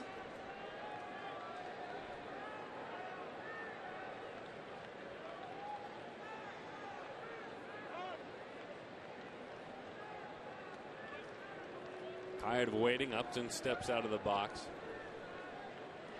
Funny to see this young man still at just 21 years old and to see his successes one after another. And the respect he continues to be given more and more and more. Pitched so carefully. Oh, he took a fastball right down Broadway. Except for that pitch. Well, I think Justin, like a lot of hitters anymore, they'll sit on pitches. He was probably sitting on something off speed there and ended up taking a ball down the middle.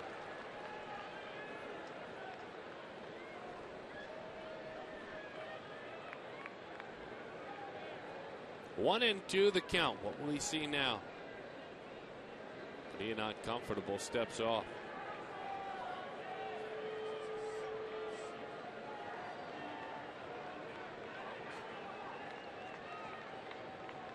Mark Reynolds waits on deck.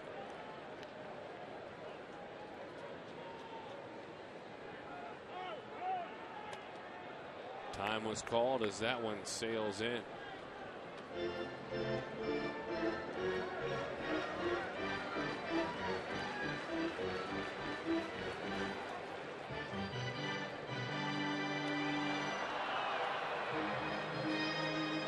Outfield very deep. Obviously, the last thing they want is for a double to sail over their head.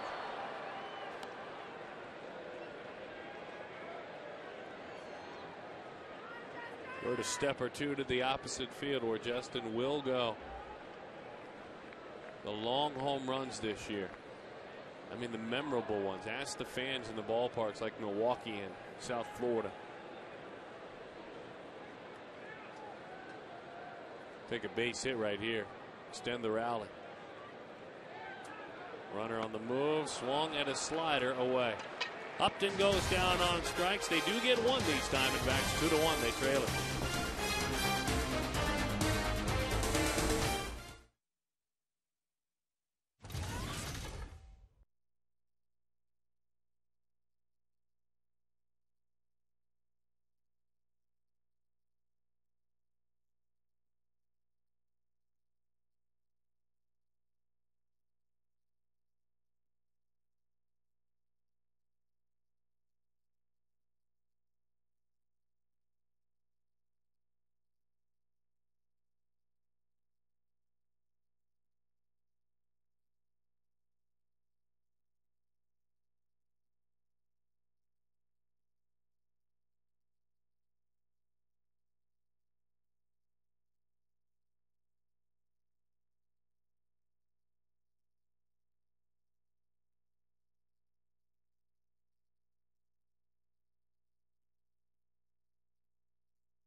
With the numbers that describe the pitcher's day-to-day work, and you can see where Dan Herron is with regard to earned run average, opponent's batting average, strike throwing, keeping the bases clean against guys that are in that Cy Young race already this year.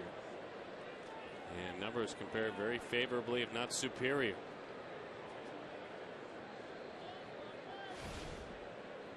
And tonight, hoping he can hang around long enough and pitch well enough for his team to do something. That one is driven under it, and there to make the play for the out is Gerardo Parra. Let's find Mark McClure. Mark, what do you have for us? Well, Ian Kinsler, of course, went to Canyon del Oro High School in Tucson, so joined by a couple members of the Canyon del Oro High School baseball team. Just won a state championship. Cooper Smith, Ruben Rivera, and Calvin Drake, pleased to be joined by you guys. And I know you got to talk to Ian before the game. What did he tell you? He told us, well, he saw our game on TV, and he said that was really cool and good job to all of us. So it was all good there. He's really cool about it. Yeah. So he was able to see the state championship game on TV? Yeah, it was on TV on, what was that on? Probably on Fox somewhere, I would imagine, on one of our many channels. What was it like winning the state championship? It was so cool. It was the greatest experience of my life there. It was awesome. And you guys right now are continuing to play in the summer out in Peoria. What's going on there?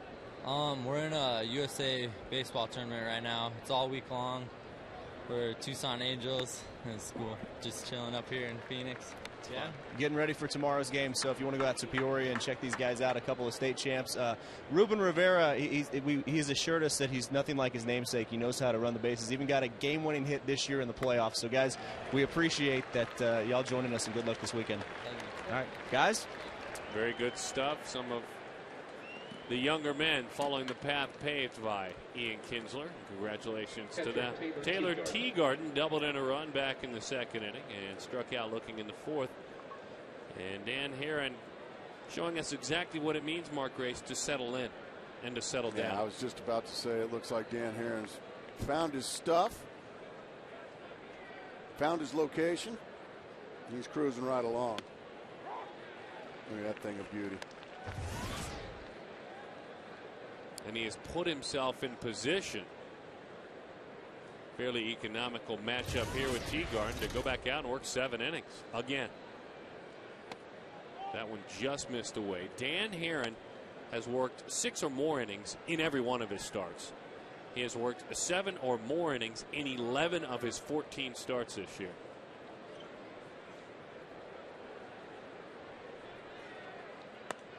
Gas upstairs and right by him.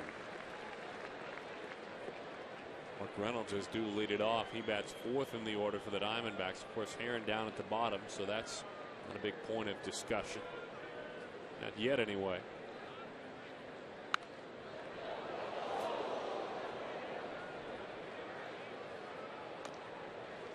One and two, the count, 2 outs.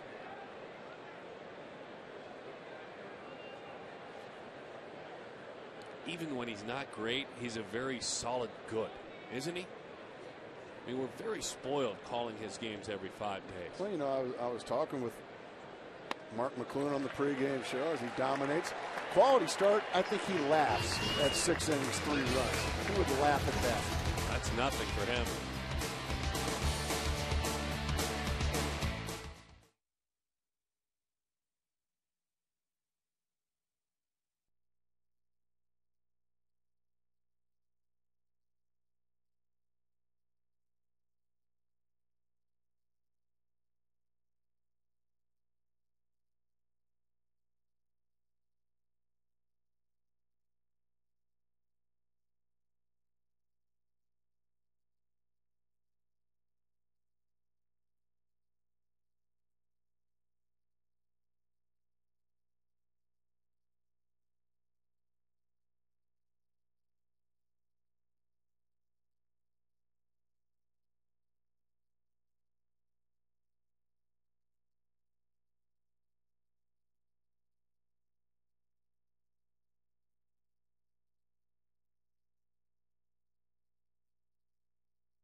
On top of Arizona, the bottom half of inning number 6. All right, our McDonald's text poll as you vote to 74499.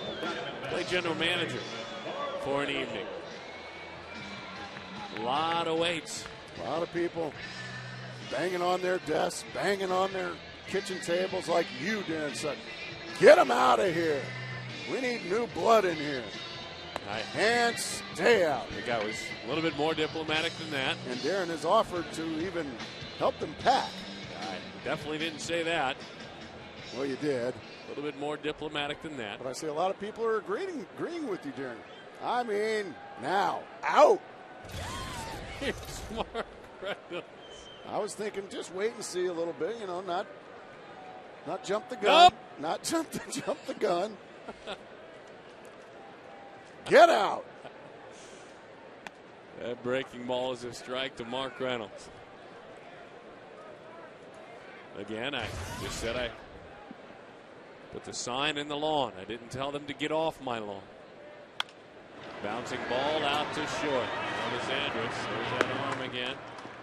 They don't forget about special folks all throughout our community, unique individuals like Bruce and David and Ron. We've got to know them over the last couple of weeks or so.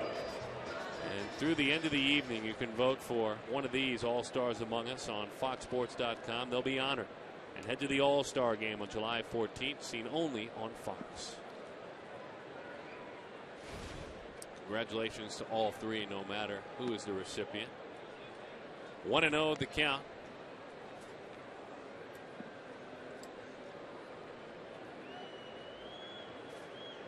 Or rolled into a double play. He also grounded just short. 1-1.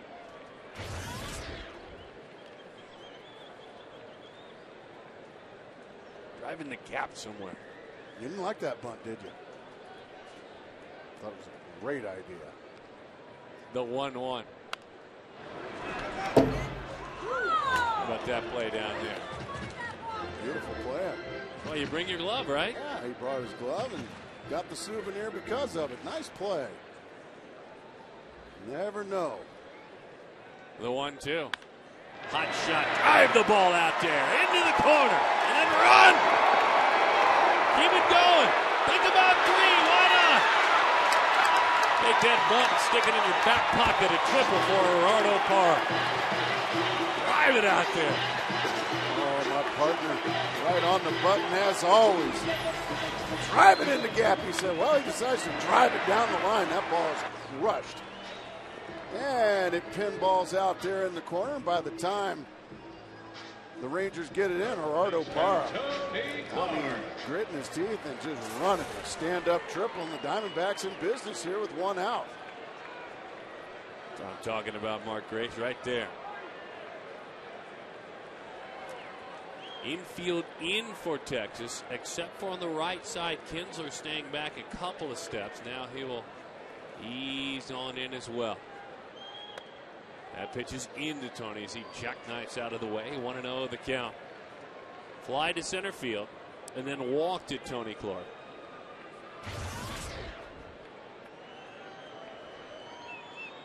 Eric Burns waits on deck. Oh, he got a fastball right down the middle and right by him.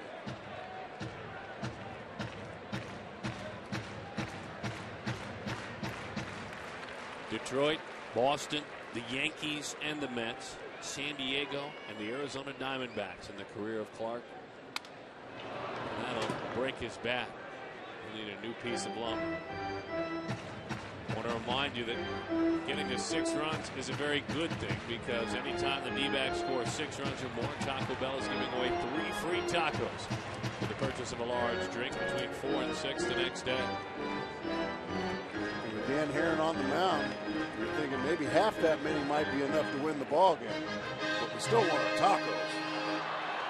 Come on, D-Set.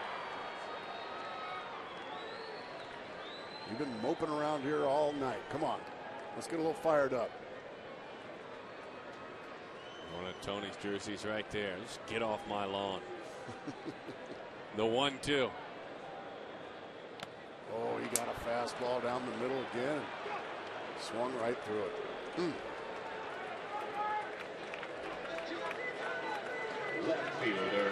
So now Eric Burns. Couple of one-hoppers back to the mound thus far on the nightly resume for Eric. A chance to get that run home from third.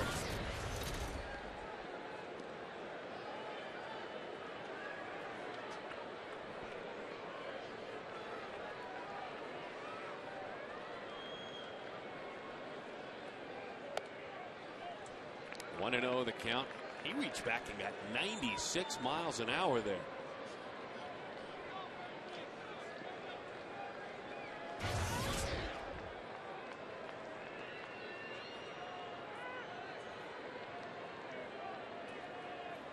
The 2-1. Got Eric Burns to chase a high fastball. Texas 2, Arizona 1 for the Rangers. 2 runs on 4 hits and an error. They have stranded 5. For the Diamondbacks, a run on 6 hits and an error. They too have stranded 5. 1 ball and 1 strike to count.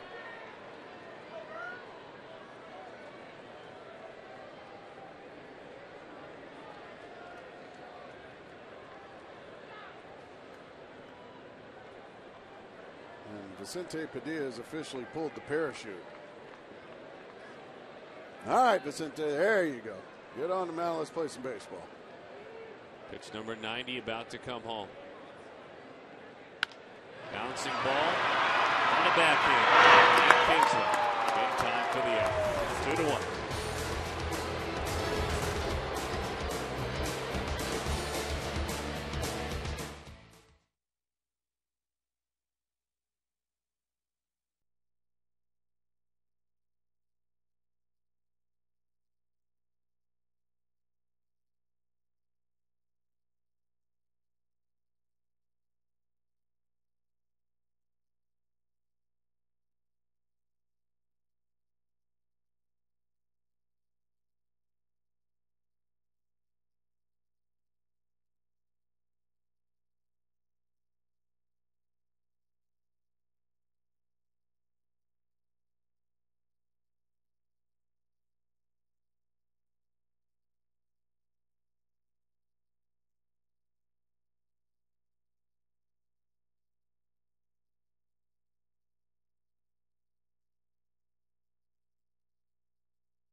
AT&T, the nation's fastest 3G network. AT&T, your world delivered. A dramatic mention of AT&T. We again mentioned with a touch of drama that Dan Herron has done his part tonight. Fires a strike right at the knees. 0-1 the count. He has walked one member of these Rangers. He has given up 4 hits as he tries to pitch here into the 7th inning yet again. As we mentioned, should he complete 7, that would be 12 of his 15 starts. Yeah, look at that thing of beauty. 0-2 the count. Cut fastball to the young Elvis Andrus. Ground to the third, reached on an error by the third baseman Mark Reynolds.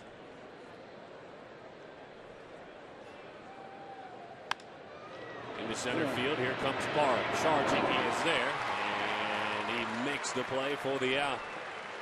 A couple of other gentlemen that we compared Dan Herron to. Chris Carpenter getting his health and finding success quickly. And you can see where Dan ranks. He is right there, if not superior to everyone in the National League. And these are games like tonight where he loses out if in fact the Diamondbacks don't rally in the battle of wins and losses. And for Dan Herron to be 6-4 is beyond laughable. It's insane.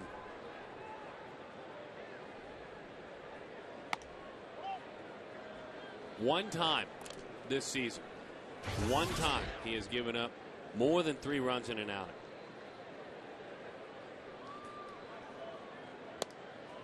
Gas. Big swing and miss. Big old swing from Vicente Padilla.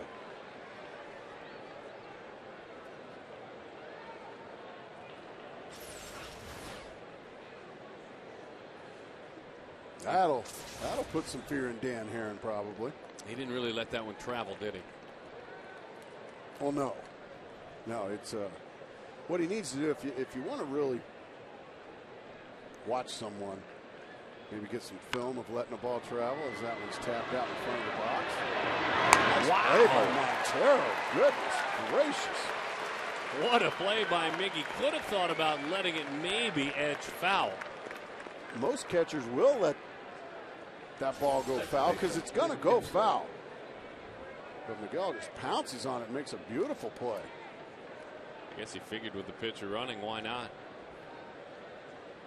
It's physically impossible for Pigs to look up into the sky. 2-1 the score. Diamondbacks about hit the Rangers 6-4, with both teams committing an error. 1-0 to Ian Kinsler.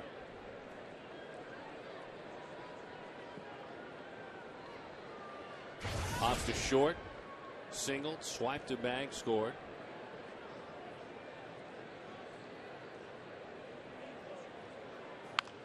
Bouncing ball. There's another big swing. 1-1 the count. We'll scatter the boys. Scatter the skipper. Scatter that bat rack in there. Yeah. Wake him up.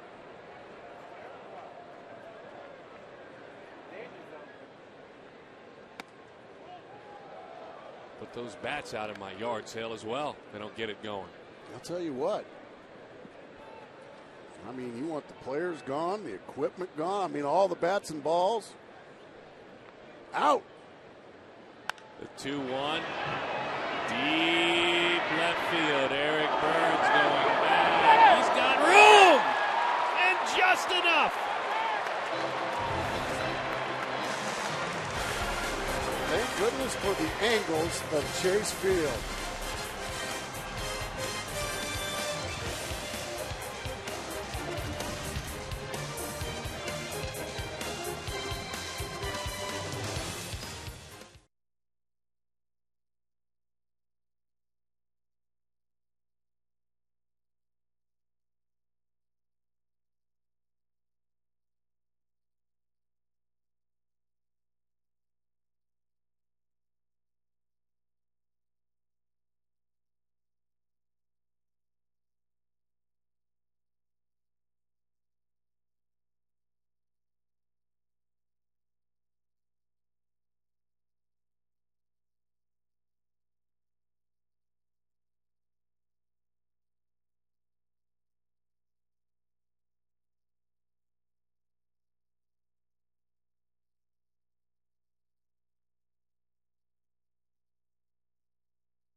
Success hitting with runners in scoring position, guys. Looking forward to that, guys. We will chat with you in a bit. Hopefully some good things to talk about. So far, this is what has occurred. The Diamondbacks have lacked the timely hits they want tonight. Dan Herron, again, simply put, great, solid, dependable, winning pitching. That's what that was. He's only given up 4 hits. Diamondbacks have got 6, but they're down. 9 outs to go. Miguel Montero got it all started. Singled and scored his last time up. There's that balloon for a strike. A high strike there. John Roush warms in the pen.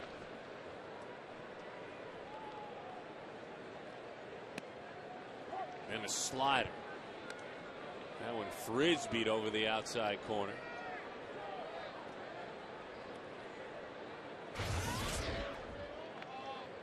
And Miggy's in the hole 0-2, really playing him to pull in the infield. Good pitch in. Our Quest high-speed internet high-speed pitch had Dan Herron touching 94 miles an hour. And Vicente Padilla hit 96 tonight. That's bringing it. Saw that last inning. Jumped at the plate that time. Overthrew that slider. 2-2 the count.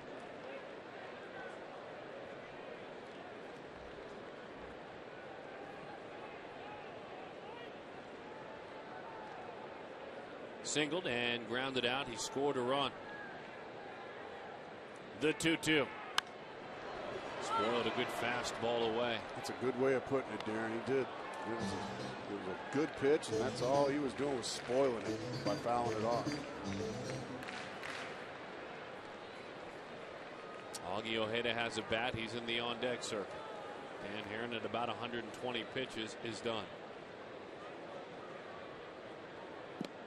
All right, 3-2. Rarely you see a fastball bounce, but that one certainly was. That was pitch number 96 for Vicente Padilla. Augie Ojeda going to get a shot. Wouldn't surprise me at all, Darren Sutton. If Miguel reaches, they might leave Dan Herron in the game to bunt. Bouncing ball. Instead, Augie will hit.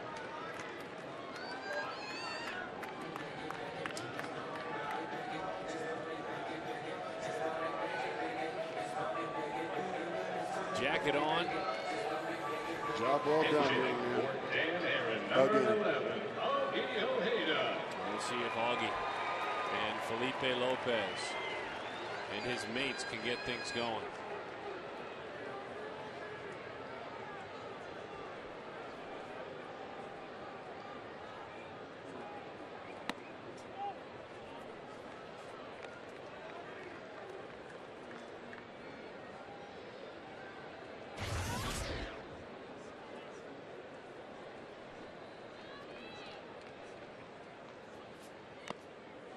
One and one the count. Fastball right by Augie Ojeda, right down the middle.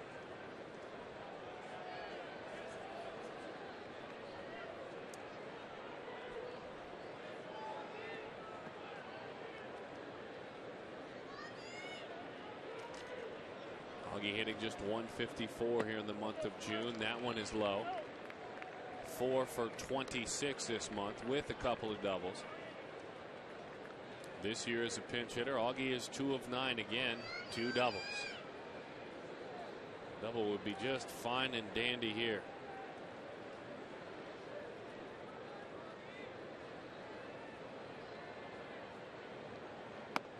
Good pitch. Goodness. Shave off the outside corner.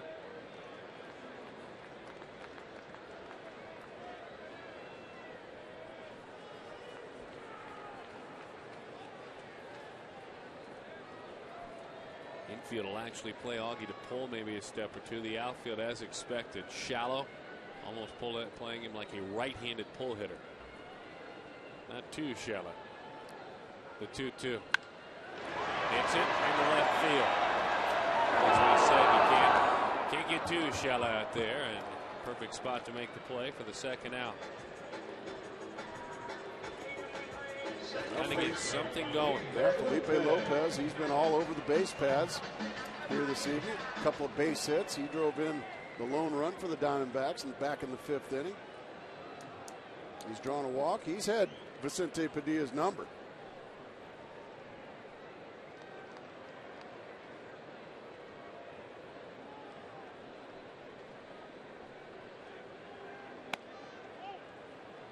Paints and just missed outside. 1-0 the count. Still throwing hard as Padilla.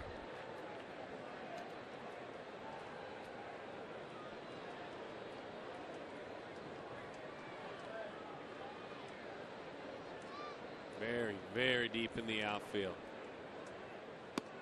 They'll take a single. They don't want a double.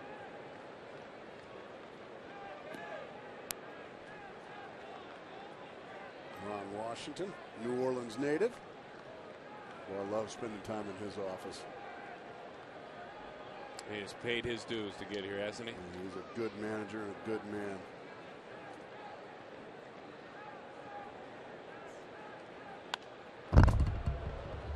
He knows that his club is trying to fend off their rivals in the West, the Angels. They are beating up on the Rockies 8-0. Darren O'Day walks in the pen. Somebody had to beat up on the Rockies. That hadn't been happening much, Dan. Yeah, you know Mike Scioscia's bunch isn't going to let up. No. 1-2, the Angels, as we They're call starting them to get here. healthy.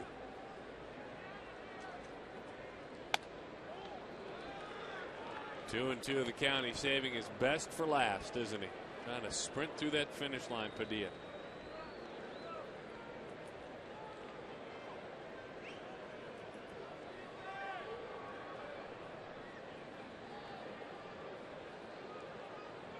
Switch hitter batting left-handed, the 2-2. Hanging around 95 again. Still throwing plenty hard.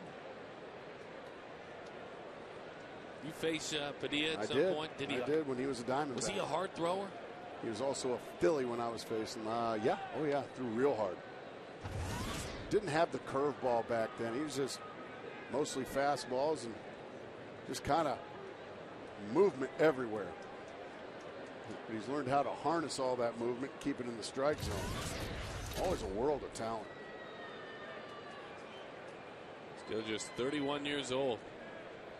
You sure? No, the pitch is high, 3-2. Stephen Drew just chomping at the bit, wanting to get up there with as the go-ahead run.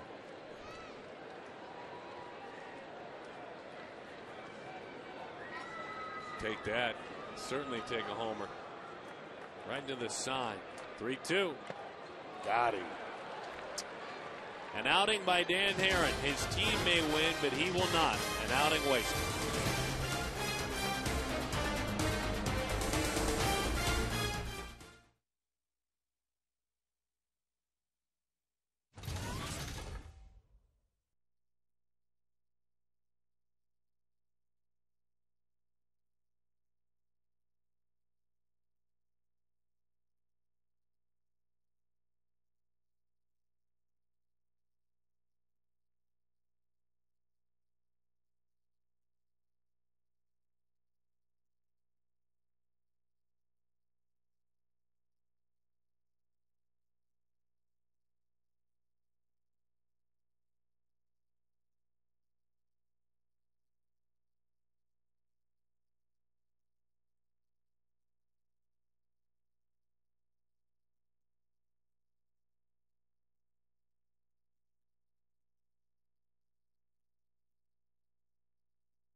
D-backs baseball brought to you by Southwest Airlines. They're ready when you are.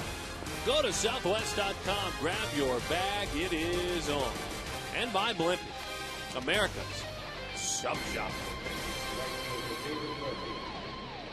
John Roush takes over. And the right-hander trying to keep it right where it is. The ever-important role. What a shame that Dan Herron will either lose or receive a no decision in this game. Either lose. Can you believe that? He threw another beautiful game. But he will not be involved in the win if the Diamondbacks can find a comeback. They need Big John Roush to keep the Texas Ranger bats at bay. But Dan Herron gives up 4 hits tonight. He can't get a win.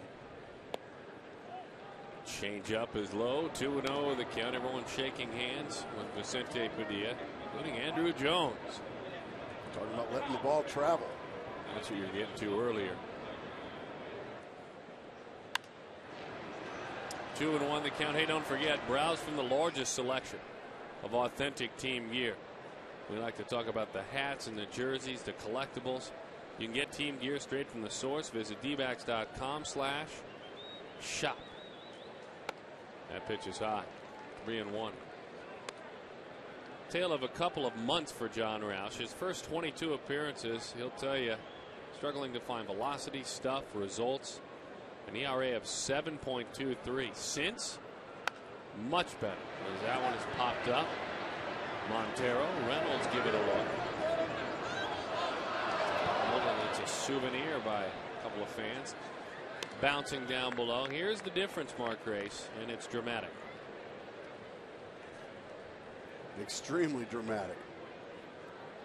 You just don't know why. The bottom line is, Darren, I think the dust is settling. He's not a pitcher that's going to have an ERA near 8 all year long. He's a better pitcher than that, and he's showing that. Murphy fouls that one back to the screen. David Singleton a run back in the 3rd inning, grounded out in the 1st, and lined out in the 5th to left field. He's having a nice month of June as he's hanging around again.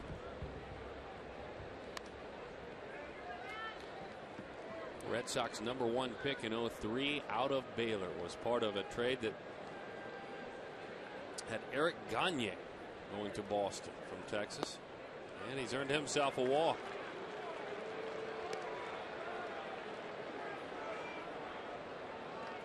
And he's done so in front of Michael Young. Third baseman Michael Young. Oh, that 8th inning. Not a big fan of the 8th inning this year, as AJ and the Diamondbacks at all. Yeah, it's usually been when the Diamondbacks have the lead that the 8th inning is the bugaboo.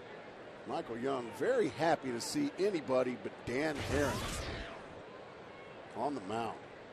Boy, Dan Herron just chewed up a very good hitter in Michael Young. A couple of strikeouts and a ground out. How about this? Big time now, starting to tap into a double play. Felipe Lopez making a nice backhand stab, starting the tailor-made double play. Center fielder Marlon Byrd. The backhand, the perfect flip. Stephen Drew kicks the bag, and that's about as easily as you can do it. So now Marlon Byrd. Well, that feels good. Quickly 2 outs, trying to get the team right back in the dugout. Byrd opens up and lines that one foul down the line. Byrd played at Georgia Tech and had all kinds of leg ailments, physical problems, had to have 3 leg surgeries. Circulatory problems, ended up getting healthy and then playing junior college, perimeter junior college in Georgia. That's when he began his pro career. He had to battle his health. That breaking ball, 0-2 the count, grabbing the outside corner. Play Zavada. Getting some tosses in.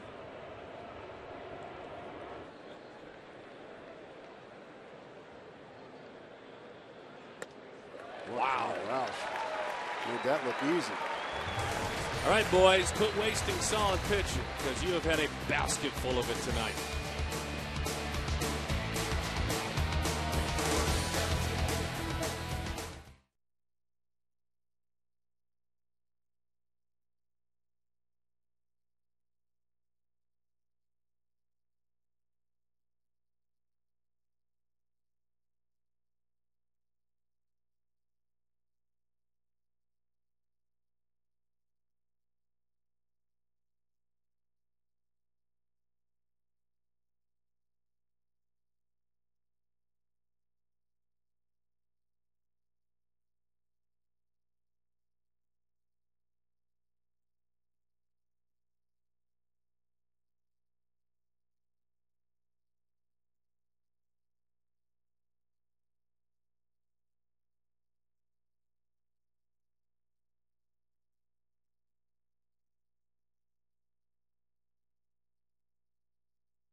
2-1 the score. Texas on top of Arizona. Glad to have you with us this evening.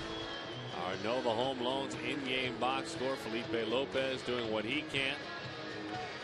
His mates. Let's see if someone can step up and drive in a couple of runs here. Give the Diamondbacks a win. The challenge is out there in front of them. Frank Francisco is healthy again. He had the 0.44 ERA. Yeah, he's just decided that 2009, I'm just not going to give up anything. Spent some time on the disabled list. June 14th went on with right shoulder tendonitis. Retroactive down to June 4th. And that one is fired in there. 0-1 the count.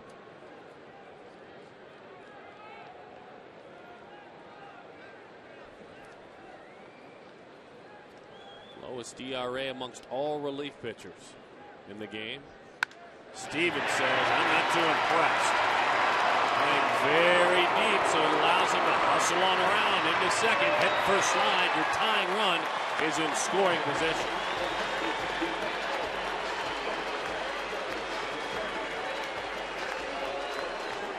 Well, sometimes even when you go to Frankie Francisco, a guy that gives up nothing, Stephen Drew companies might be saying anybody but Vicente Padilla. And Stephen Drew just hit a bolt into right center field. As you said, Darren, the Ranger outfielders were playing so deep. Marlon Byrd can't get it in before Stephen Drew dives into second base with a leadoff double. And now the guy who loves when they play in a few steps, because of that, digs in. That's Justin Upton. He gets a fastball and lifts that one into the seats where it's a souvenir. 0-1 the count. Anyway, Francisco coming off the DL on Saturday, worked a scoreless 8th inning.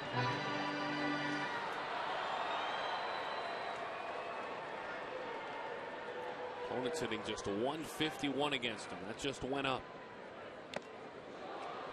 Just reared back and threw fastball right by Justin Upton, up and out over.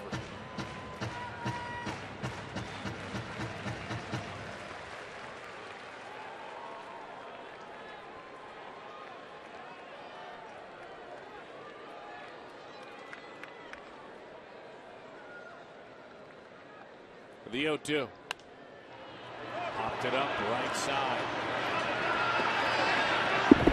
Nice play over there at first by Hank Blaylock.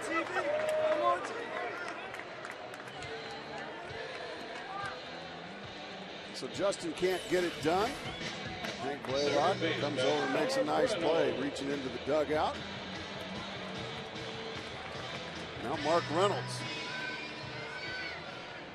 He's 0 for 3 this evening. But Mark Reynolds, as we point out quite often, Darren Sutton, he's always got that puncher's chance. Zach Greinke, Felix Hernandez. Electric stuff. He got both of them on the road trip, so he sees a changeup, and it's strike one. First pitch changeup, about thigh high. Mark Reynolds was looking for some gas and was way out in front of him.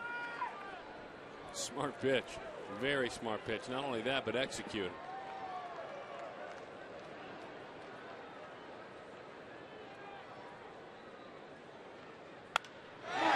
Down the line it goes on a slider that was up, but he's out front. Well, it was a slider, maybe another changeup again. He hung that one, and Reynolds just a little bit out in front. Boy, this just hangs middle of the plate. Reynolds nailed it, but about 5 feet foul.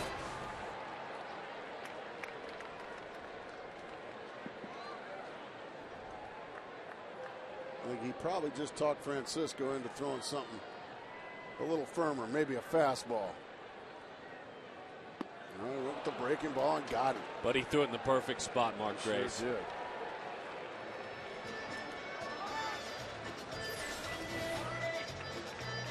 That's just a beautiful breaking ball there. No chance for Mark Reynolds.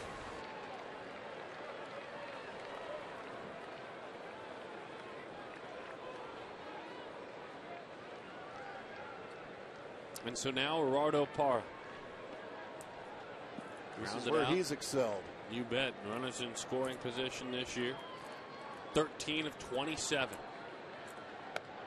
As that one sails up and away. Mark Reynolds in his last 6 games hitless in 11 at bats with runners in scoring position. 0 for his last 11.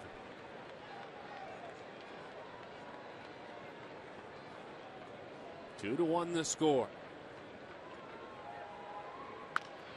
Got the hands on a breaking ball there, slider.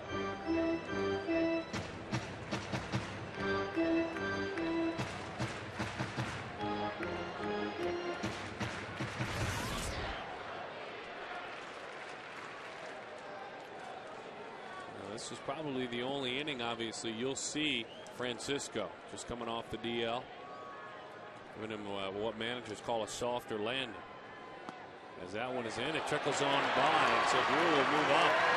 Box that one to Teagarden.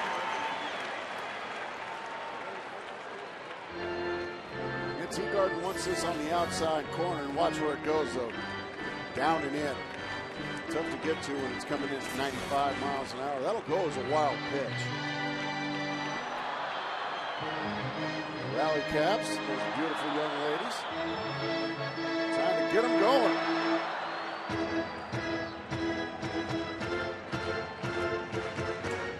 One of those balls in the dirt. That'll tie this ball game up. The tying run is at third. There are 2 outs.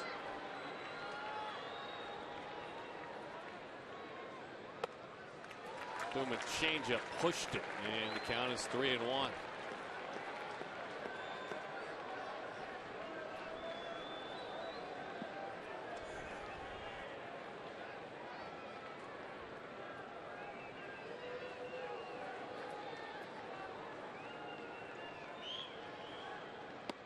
Oh, beautiful pitch there, 3-1, something off speed, right on the money. Boy, having a conversation, intensely talking with himself. That's a great shot there a moment ago. We'd have another pitch to drive this run in. Popped it up. Long run. And the play is made out there by Boggs. He puts it away. The Diamondbacks still trail it by a run. They waste a leadoff double.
Cool that there's a triangle out there, Mark Grace.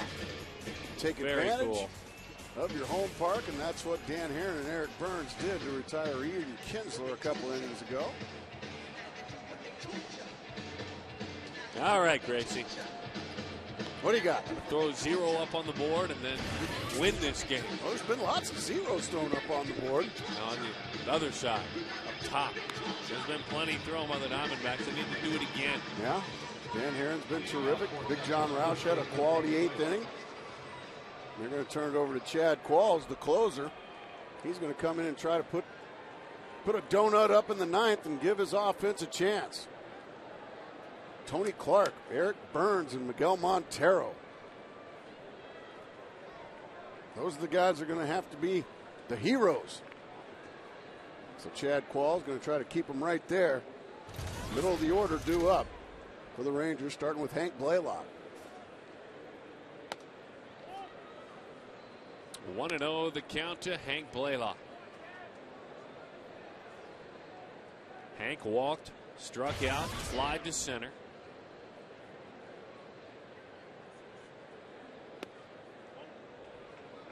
Really, 2-0.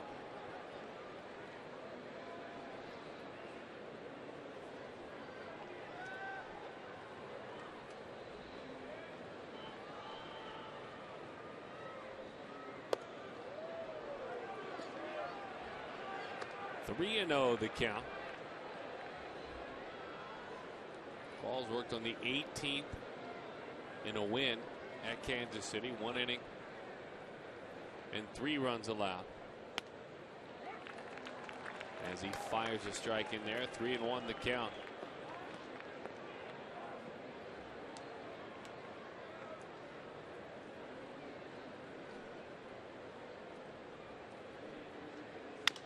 Bouncing ball, he's right there. Ready to field his position. Ground ball pitcher breaks the bat as well. Taking a look ahead at what's brewing, brought to you by our good friends with Miller Lite. The Texas Rangers and the Angels are coming to town. You got Weaver and Buckner. Then you got Lackey and Davis. And then Palmer against Scherzer. And Mark Grace calling all of those games. Well, I got to do a John Lackey game a few Saturdays ago, and his outing lasted 2 pitches. Really? What happened there? Well, I had these Texas Rangers against the Los Angeles Angels of Anaheim, as that was tapped to second base. One pitch out there, and John Lackey was making his 2009 debut. He'd been hurt, and he had been down on rehab assignment, and the Angels were looking forward to getting their ace back. Big John Lackey, the World Series hero. He's a cowboy. Yeah. Big, tough kid. Well, the first pitch, Ian Kinsler's leading off for the Tucson zone. First pitch, throws it behind him. I like right that. Behind him.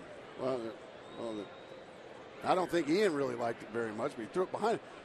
Well, the next pitch, I hit him right in the ribs with the second pitch, and Bob Davidson, the home plate umpire, you're gone. Really? Yeah, like you want to do to all these Diamondbacks. That's what I thought. The selling the Diamondbacks. Get off my lawn. Get off. That's what you and Bob Davidson would have a lot in common. Get out of here.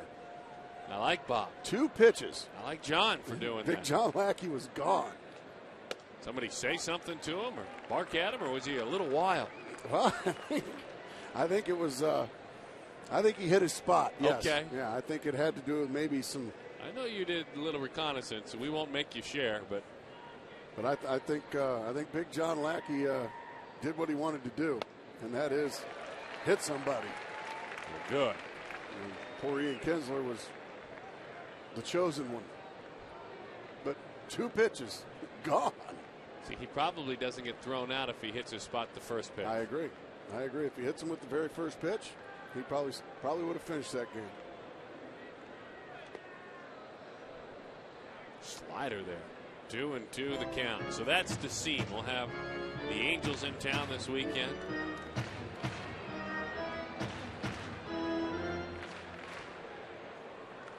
And look ahead, though. One more with the Texas Rangers. We can't. He can't. There's an Angel fan.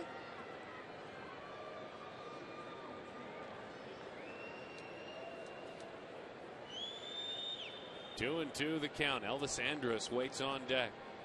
Falls, rocks, and fires. A little topper. He'll have to hop off the mound. Barehanded play in time for the out. To the bottom of the 9th we go. Take that bat rack. Get it awake. Get it barking, making noise. We need some runs.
Jack in the box. Invite you to think outside of the box. A leadoff double. And then 1 out. And then 2 outs. And then Gerardo Parra 3 outs. Stephen Drew had double. They were staying in the box more often than not. That was Francisco. Now they bounce around trying to get things going against C.J. Wilson. He has not allowed an earned run in 18 of his last 19 outings. You're just full of good news, aren't you, Darren? Just reporting the facts, my friend, and let's see if they can send that ERA north. As Detective Friday would say, just the facts, man.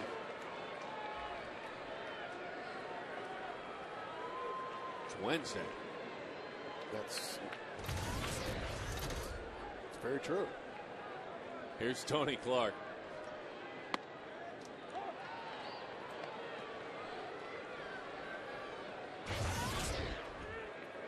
Tony walked, fly to center, and struck out. That's some wicked stuff shooting it in there. Hard throwing left-hander. Strike thrower. Out of Loyola Marymount in Southern California. Topper to the right side. Wilson to a knee. Backhanded flip, taking some sod out. And he makes the play. Pretty athletic play there by the left-hander. For Texas at first base, number 19, Chris Davis. Chris Davis is a new first baseman hauling that one in. He's got to chase it down, then he kind of plugs and makes a good play.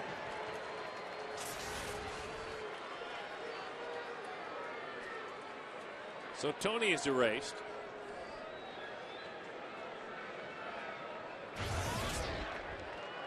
And here's Eric Burns. Breaking ball misses away. 1-0 the count.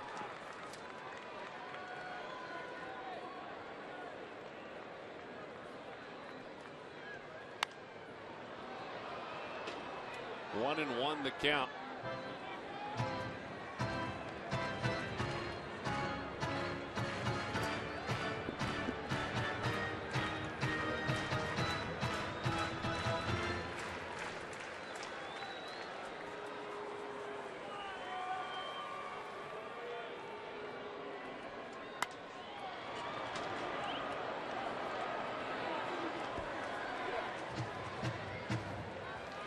One and two.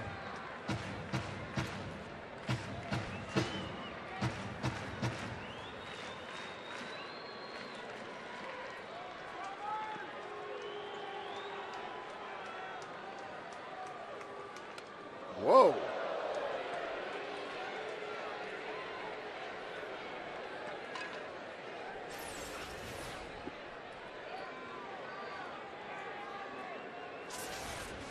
That one will get your attention, Darren Sutton. One right at your teeth.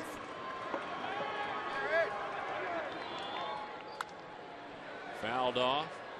And up and into the seats it goes. 97 miles an hour. Are you kidding me, Darren? And don't forget, by the way, we'll see you this Friday night. Fireworks Friday with the Angels in town at 6:40.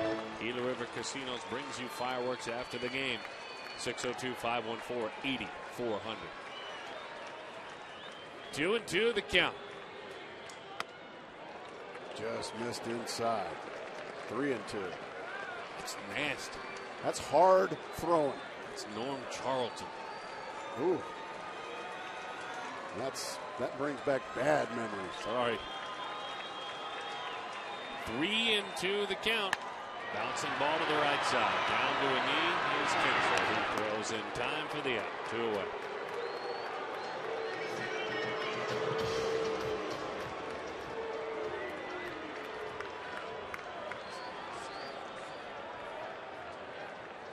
And so now Chris Young. Young nursing back that groin injury. Hasn't been available to pinch hit the last couple of nights. Wasn't needed last night, certainly. The unfortunate thing about Young and the injury and the timing of it all, and even when he comes back, if he's in the lineup tomorrow night, he's Gracie, there's nothing worse than missing a handful of games when you're rolling. And he was certainly doing that, wasn't he? Yeah, you bet he was. It was so unfortunate. 6 home runs this year, 17 doubles and 2 triples. That's what you're looking for, an extra base hit. Well, right now, you're just looking to extend the game. Somehow, some way. Yeah, you'd love an extra base hit. But right now, you're just trying to extend the game. You're trying to keep your opponent from shaking hands. By hook or by crook, get on base. Oh, he got a fastball down the middle, didn't he?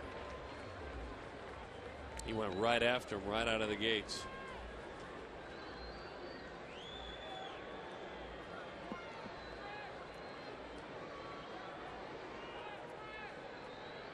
His hands further away from his body, down low, as that one is in. So the last 10 since he moved those hands down in San Diego, it's been 13 games. He's hitting .319, and of his 15 hits, it's been 6 doubles, a triple, and 3 homers, slugging nearly 700. The 1-1. Fastball with some run. A good foot of run that looked like. Ended up being way outside, but Chris Young couldn't lay off. Francisco and Wilson, how about that righty-lefty duo? Get these guys the lead late. Cancel Christmas. The 1-2. That'll do it. Outstanding pitching for the Diamondbacks tonight, and it floats on down the river. Wasted. And Herron was great. The bullpen was solid, but a 2-1 loss to the Texas Rangers.